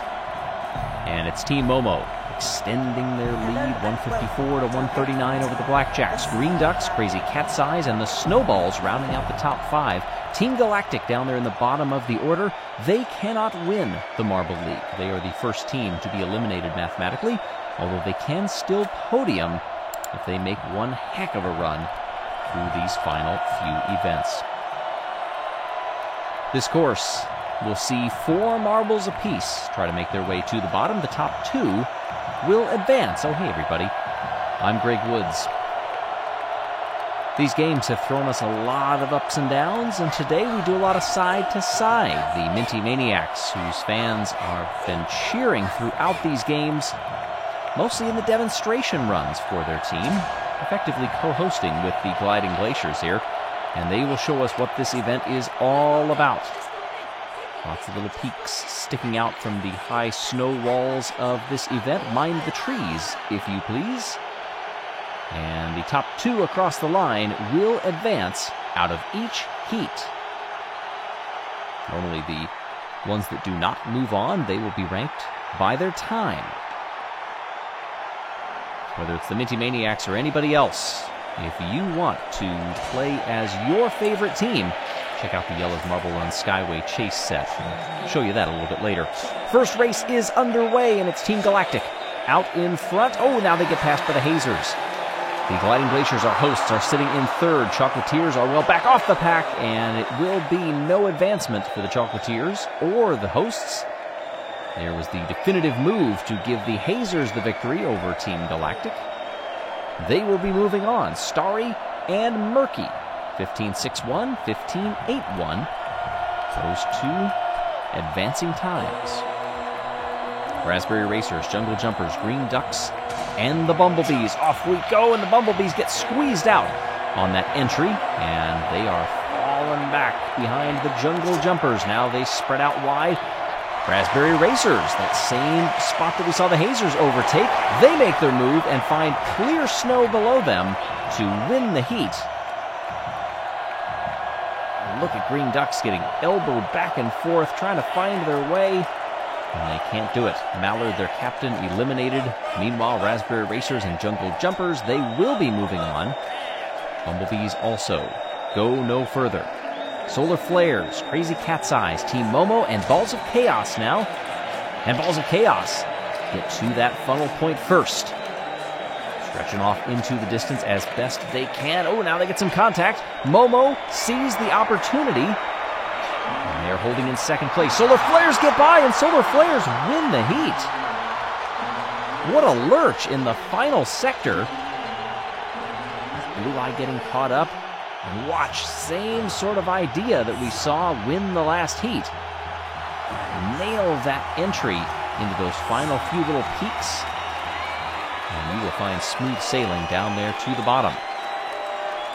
Blackjacks, Snowballs, Wolfpack, and the Savage Speeders And it's the speeders who get down to that funnel point first, but it's snowballs who are leading the way, skiing toward the bottom of this course. Behind the trees there, Savage speeders get back in front. Pinballing side to side, and it'll be the speeders and the snowballs. Blackjacks and the Wolfpack. They are eliminated.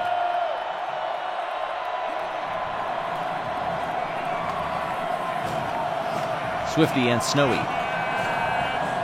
Both describes this course and the two who will be moving on out of Heat D. Opening heats are done. Eliminations are next. Bumblebees on down. Their positions are locked in.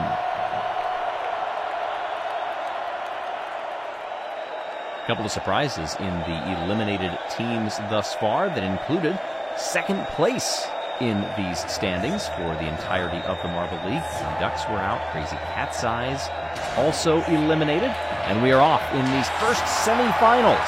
Snowballs with a quick lead. They found this course once before and now have a much better line through it this time.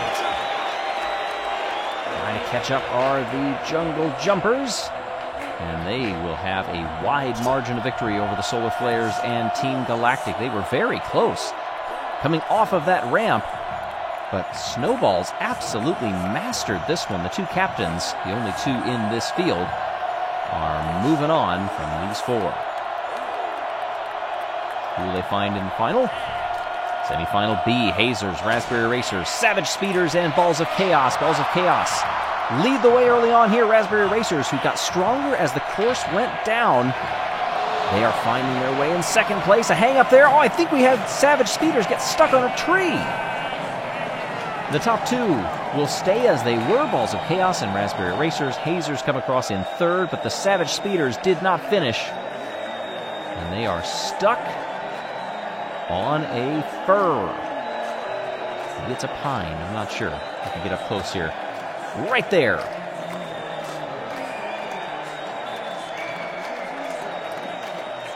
Well, fir, pine, or spruce, the agony sits the same. Savage Speeders in 8th. Solar Flares 5th over Team Galactic and the Hazers. Team Galactic will get some points here, but again, already cannot win the Marble League. Jungle Jumpers, Balls of Chaos, Snowballs, and Raspberry Racers for the medals. Snowballs, once again, trying to get off into the lead. The Jungle Jumpers like this event. Can they navigate through the trees? Well, they do, but then they get bonked to the side by the Raspberry Racers. They're going to do a run to the line. Snowballs will capture gold in the ski rally.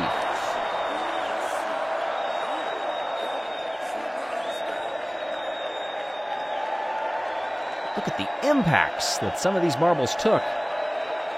And that momentary lapse by the Jungle Jumpers captain let Rezi from the Raspberry Racers buy into second place, where they will claim the silver. Jungle Jumpers will get the bronze, and Balls of Chaos will just miss the podium. Congratulations to the winners, Jungle Jumpers, Raspberry Racers, and Snowballs. Snowballs were 5th in the overall standings. Raspberry Racers down in 15th. Jungle Jumpers down in 8th. All of these teams are really eyeing both the medals and the points that they will take away from this event. Heading into the 15th round of the 2024 Marble League, the Funnel Endurance.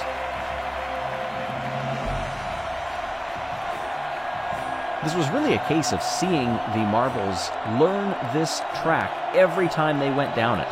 Even though their times may not have gotten quicker, sometimes it didn't really matter.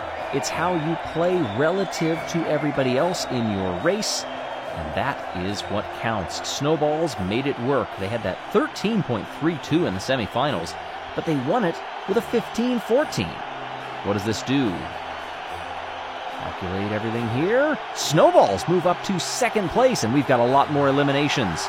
Now Team Galactic cannot win or podium. Everybody from 10th on down, except Team Galactic, can still podium, but cannot win. So we have a 9-marble race for the championship in the Marble League. What will it do in the next round? The Funnel Obstacle Endurance.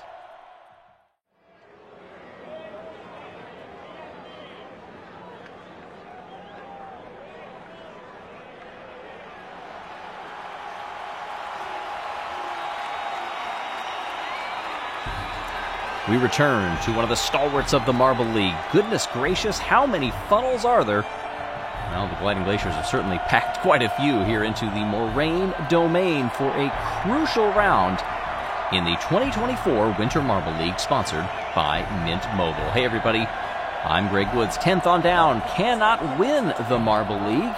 That dubious distinction went to the Hazers, the highest ranked team that cannot win it now. Team Galactic down there at the bottom, they cannot podium either. Chocolatiers on up, they can. Everything is to play for. Momo leads the Snowballs by 10 points, but it's been the Snowballs who are marching their way up the order. They won the ski rally last time out, and they continue to gather medals all along the way. You go back to Snow Snake, they had silver back then. You have to go back a few before that when they won in ice hockey, silver in biathlon, silver in snow drag. It just keeps going, and they are collecting the points as they go along. Here you can see what some of these funnels look like. They are much tighter than some of those large black hole funnels that you may be used to here in Jelle's Marble runs, but that just means that it's a little bit more cozy in these icy cold conditions. The Minty Maniacs welcome their team member down to the bottom of this course, and as we get toward the end here, just want to say a big thank you to Mint Mobile for sponsoring these games. Literally, it would not have been possible without them, so give them some thanks in these next couple of rounds, and we are off. Look at that view from up top, thinking about what this will be like for these marble athletes. Now, we called this the funnel obstacle endurance because you can see that little blue spinner, and there are several of those kind of scattered around this course. They're not always in the same place, and that makes things a little interesting. Of course, the goal of the funnels, if you are just joining us here in these videos, is to stay in them the longest. So our leader is the marble that is highest up the course at any given time. On the flip side, sorry hosts, but it's the Gliding Glaciers on the far right of your screen. They are effectively in last place because they are moving through this funnel endurance event the quickest. Battle really tightening up on the left side there. Bumblebees, Team Momo just dropped through. That is Team Galactic battling and fighting to regain the lead, and it appears that they have. That's their reserve, Quasar, who's running that wide line up above, joined by the captain of the Bumblebees, Bumble. In the middle of the pack, one wrong move could drastically change positions. So it's still anybody's race there as we see the Blackjacks. They are doing a good job of staying out of that event horizon, that point when you cannot recover and you will absolutely drop on through the funnels. Oh, and as I say that, they go through one funnel very quickly and they've lost a spot. Down below, Team Galactic, they managed to keep their momentum going just enough to cede last place to Quacky of the Green Ducks. Now, 4 marbles in that funnel, battling back and forth, and Team Galactic up top have a 1 funnel lead. A full funnel now, including the one they're on. All right, who will finish? In last place, it's looking like Gliding Glaciers, unless they get some help. Nope, it will be Green Ducks. They look to be circling next, and they drop on through. Galactic's lead is still 1 funnel. It's the top 4 that will advance, by the way, so you don't have to win. And if you are Hazers, you've got to keep it going here because you're right on that cusp of transferring. It's not going to happen. Bumblebees, they were also looking really good, and they will move on. They just hold on long enough to capture 4th place. Now Hart, captain of the Blackjacks, drops on through. Mo for Team Momo. And showing off now is Quasar, the reserve of Team Galactic. Watch the time here. This might give you a little idea about what this marble is capable of. There's always people that say you don't want to expend all of your energy in the opening round because this is such a long event, and this version in the Marble League has so many funnels. Bit of argy-bargy up there with the Bumblebees and Team Galactic. When you throw in obstacles, that is expected. Hazers, Wolfpack, Green Ducks, and Gliding Glaciers, they are eliminated. Disappointing finish for our hosts. Their captain, Alpine. You're wondering what could have been. Glaciers aren't supposed to move too quickly, but In this case, they did.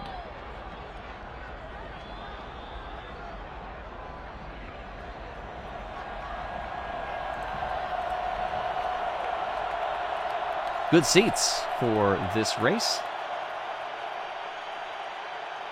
And the stands are looking up much higher than they usually have to for the start of the second heat. This is such a tall event.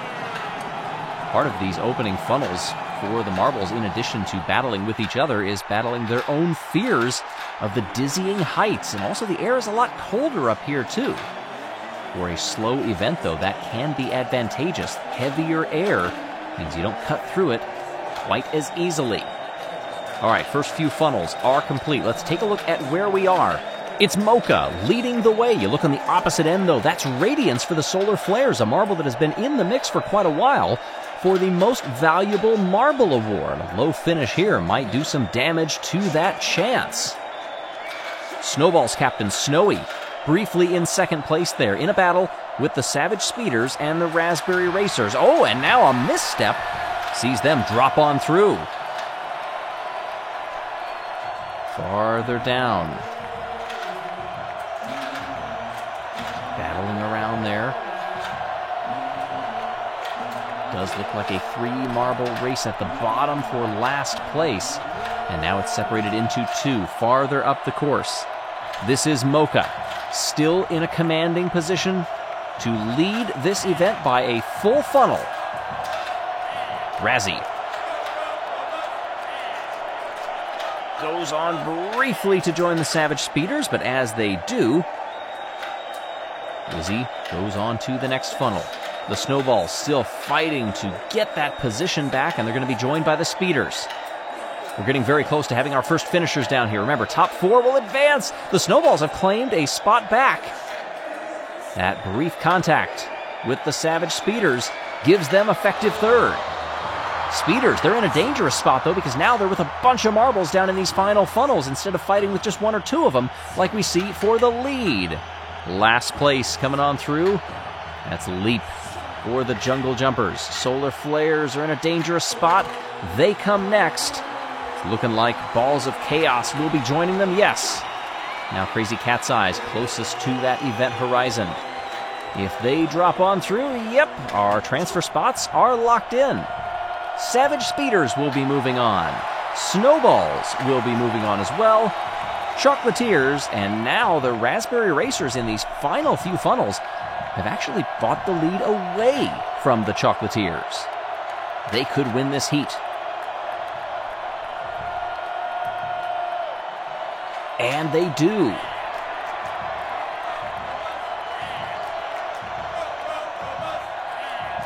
What is the time going to be? You hear the Raspberry Racers fans getting louder and louder as we wait. And there's the time.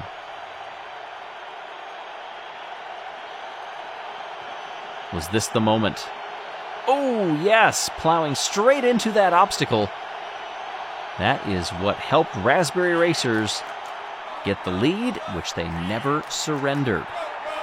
14-second victory for the Racers over the Chocolatiers. Top 4 advance.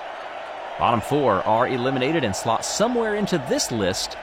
And it's the Hazers on down. Hazers, Cats, Wolfpack, Balls of Chaos, Solar Flares, Green Ducks. Our hosts did not get last. That goes to the Jungle Jumpers.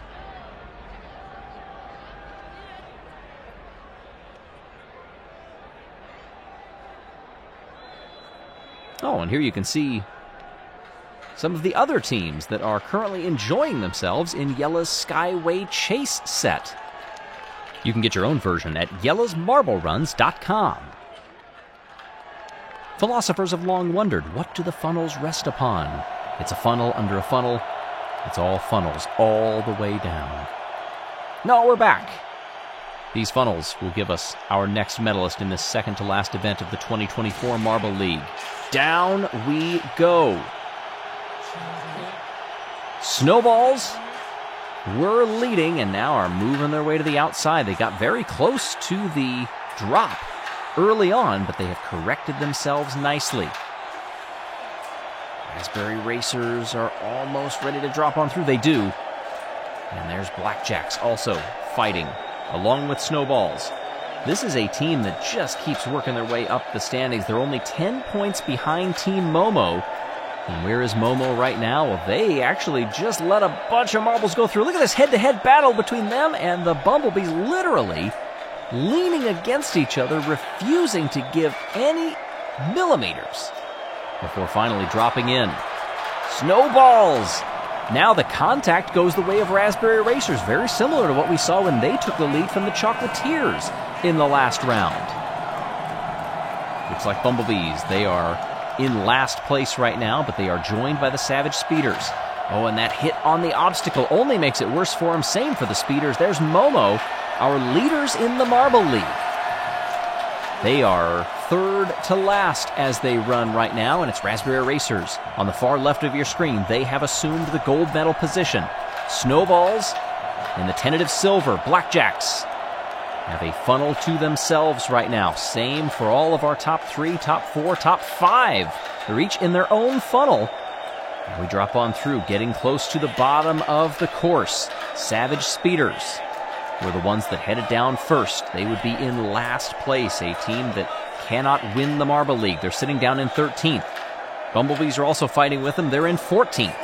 Momo, who is joining them in that funnel, they're in first of the Marble League, so this would be a missed opportunity for them. They'd still finish in the top 8. Snowballs and Raspberry Racers battling again, and the Snowballs once again hit that obstacle and came straight on through.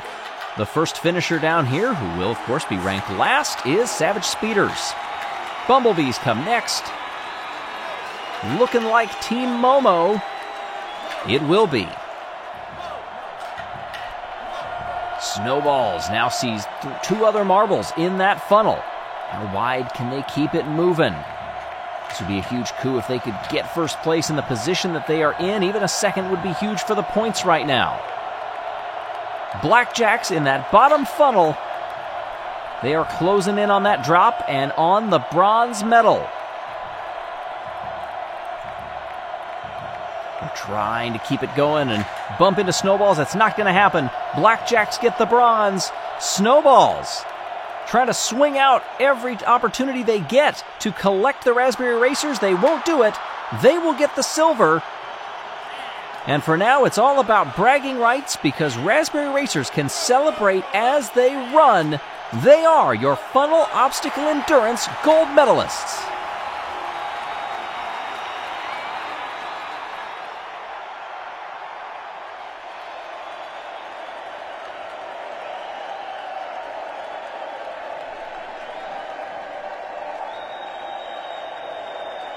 Three captains stand on the podium: Razzie, Snowy, and Hart.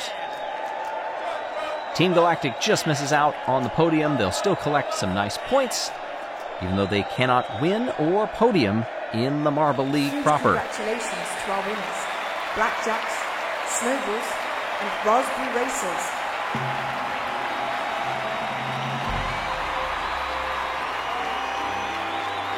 Hard to believe, but this only leaves one more set of medals left to hand out in Marble League competition. The 2024 winter version, sponsored by Mint Mobile, is coming to an end next round. First, we need to tally up the points from this one and see who is even still in the running to claim the championship. Big drop for Jungle Jumpers, who were 5th in the standings. Here they finish in 16th. What will that do to their chances? Like I said, Snowballs beating Team Momo by 4 spots. Will this catapult them to the top?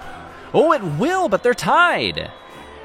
Snowballs and Team Momo, Blackjacks are the only other team that can win the Marble League. Green Ducks, Crazy Cat's Eye, Solar Flares, Jungle Jumpers, and Raspberry Racers can still podium. Racers jumped up 4 spots. Jungle Jumpers fell 2. So will it be the Snowballs capturing the Marble League Championship? Next round is the Ice Maze Elimination. You will not want to miss it.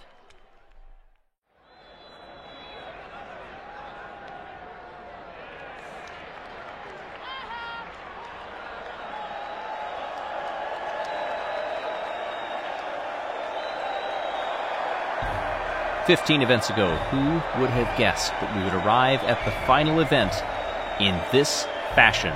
3 teams are still eligible to win the Marble League Championship. To do it, they will have to survive elimination races, not just one, but multiple rounds through this dangerous course that will test them physically and mentally. Snowballs, Team Momo, and the Blackjacks. For permutations, it's pretty easy because they are tied at the top of the standings, those top 2. If one beats the other, that effectively gives them the win. If you're Blackjacks, you need a couple of early eliminations, and you need a good finish yourself. Question is, will any of that happen? Hey everybody, I'm Greg Woods. I can tell you what will happen. We will crown a champion of the 2024 Winter Marble League, sponsored by Mint Mobile. If you have been with us throughout all of these events, just like Mint Mobile has, we thank you for your support, and we hope that we will get a great show here today. For the final time, our effective co-hosts, the Minty Maniacs, give us a demonstration run of this course. The opening section appears like it is designed to stratify these marbles. This is a very dangerous obstacle. They're just breezing by it. They're showing how it's done. I tell you what, Minty Maniacs absolutely nailed that course, but there are so many pitfalls. If you were with us for the Marble Survival 100, this will be very familiar to you. Some of these obstacles that maybe, depending on your team, you wished you would not have to see ever again. This is one of them. It's gone by many different names. The centrifuge. There is that swirling sign that can whack marbles in different directions. You see the clothespin snappers at the bottom. And this goes oh so quickly. The snowballs have been eliminated first. I did not see that one coming. And the snowballs are out. Team Momo's feeling great. Blackjacks are feeling great. The Snowballs fans are in disbelief. That team has been trending so well in the last few rounds. Multiple medals, and it just came undone there. Oh, some team got spun way up on the course. Was that Wolfpack or was that Blackjacks? Wait a minute. No, Blackjacks have already finished. Coming across the line there, that is the Bumblebees.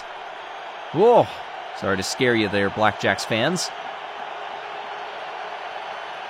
And Stinger is out. Right there. Oh, got caught up on that small little block. They are done. The Bumblebees were down in 14th in the standings. They could not medal in these games. And as more teams get eliminated, you'll be able to see strategies develop here, especially toward the end. We learned this in the Marble Survival 100. Sometimes they go out of their way to trigger some of these traps in the hopes that it will catch up some of their rivals. Chocolatiers, who were, look at that, right in the middle of the pack. Oh, got hit twice by the spinning chevron.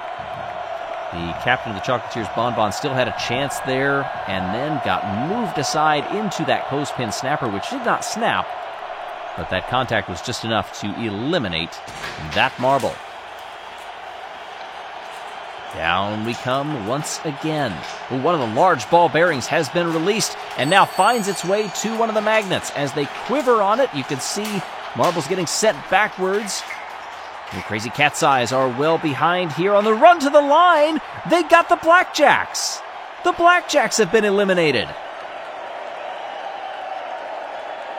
And that means Team Momo is going to be champions of the Marble League.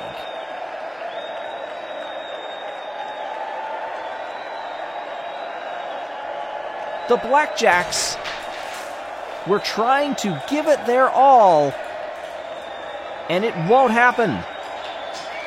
They were eliminated, and Team Momo, even if they get eliminated right here, which they do not, they are going to win the 2024 Winter Marble League. The Solar Flares get eliminated. They were in 6th in the standings. They still had a chance to podium, but not win.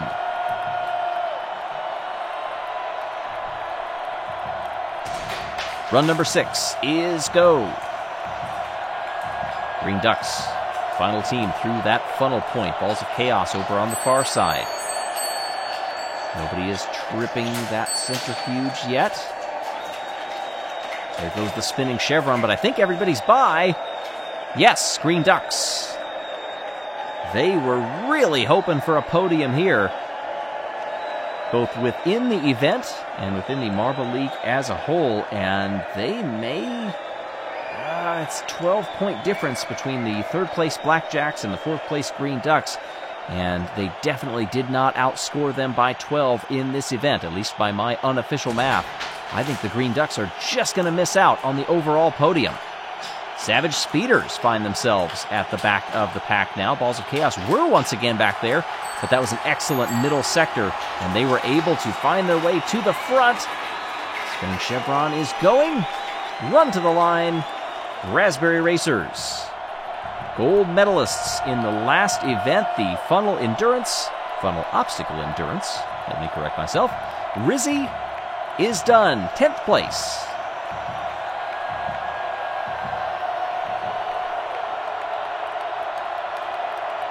Nine marbles left.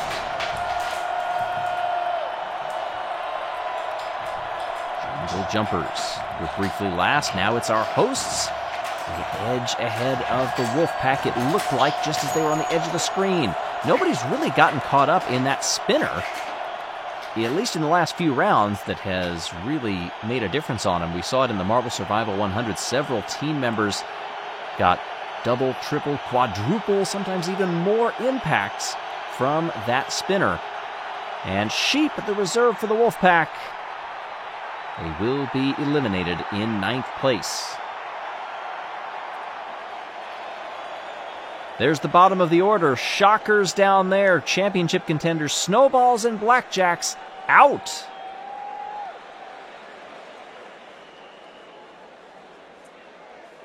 Final few rounds left in this event and in the Marble League as a whole. What an epic event this whole year has been. A winter version of the Marble League has returned, sponsored by Mint Mobile. We have seen some excellent results, big surprises, lots of medals handed out, lots of hot chocolate sold in the stands, I hear as well.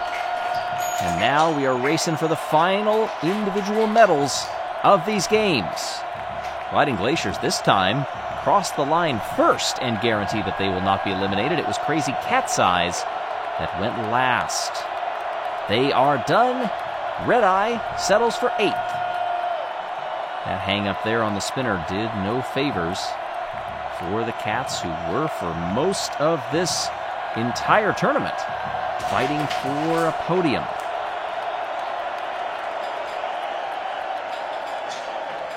On the run here, it is Savage Speeders, and I think Gliding Glaciers were back there. Let's see as they sort on through. Hazers have gone backwards. Gliding Glaciers making a nice run, finishing strong. And it's Momo, who are eliminated in 7th. But I don't think they're going to be very disappointed with that at all. They want to go back and start the celebrations early. Their captain rounds out their final event of these games. They're going to miss out on a podium here, but they'll gladly take it to stand atop the overall podium after this one's done. Pretty soon we will be setting our top 5 and then the medal round. And it looks like Gliding Glaciers are finally going to be done for the home team. The hosts round out their Winter Marble League in 6th.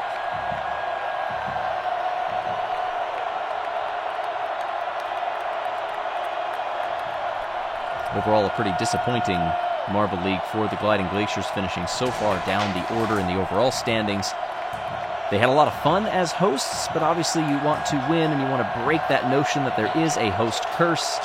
At times they did that, at times they subverted those expectations. They would have loved a few more of those results and a few more medals, but either way, they are thrilled that the marble community as a whole got to see what they could do as hosts of the Marble League. Hazers go out in 5th with their captain Misty, who got quite a few hits from that crazy chevron. And now we're down to the final 4 marbles. Off we go. Jungle Jumpers shot through that gap and are heading down early. They have tripped one of those large ball bearings. Galactic and Balls of Chaos to the near side. Savage Speeders were caught out by that ball bearing, but they missed the crazy chevron. Speeders will not recover, however, and they will miss out on the podium. That was the fortuitous impact that put Speedy in 4th.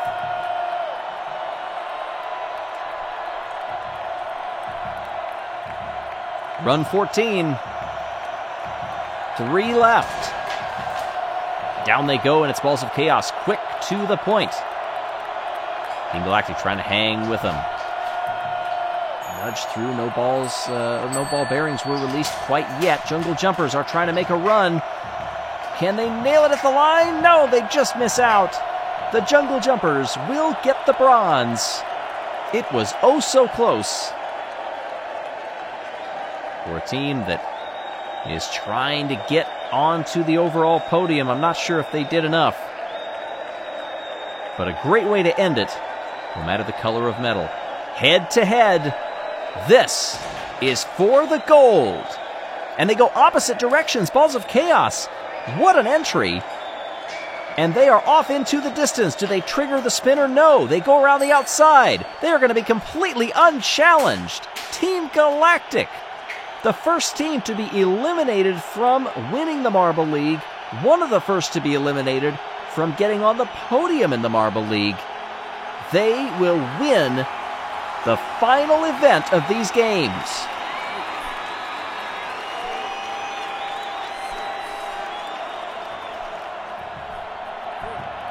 What a masterclass of a run for Astron, beating Tumult, the captain of Balls of Chaos, who will settle for the silver.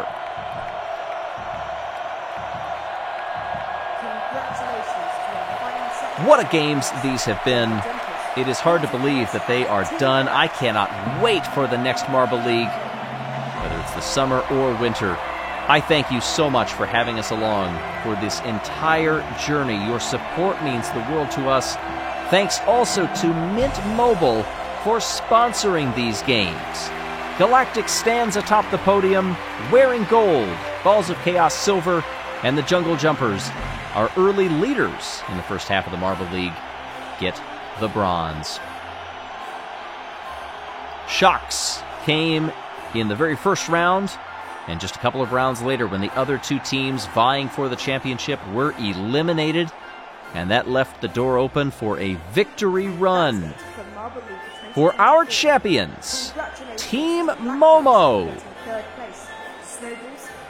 They were 12th last year in the Marble League. They vowed to do better, and they have.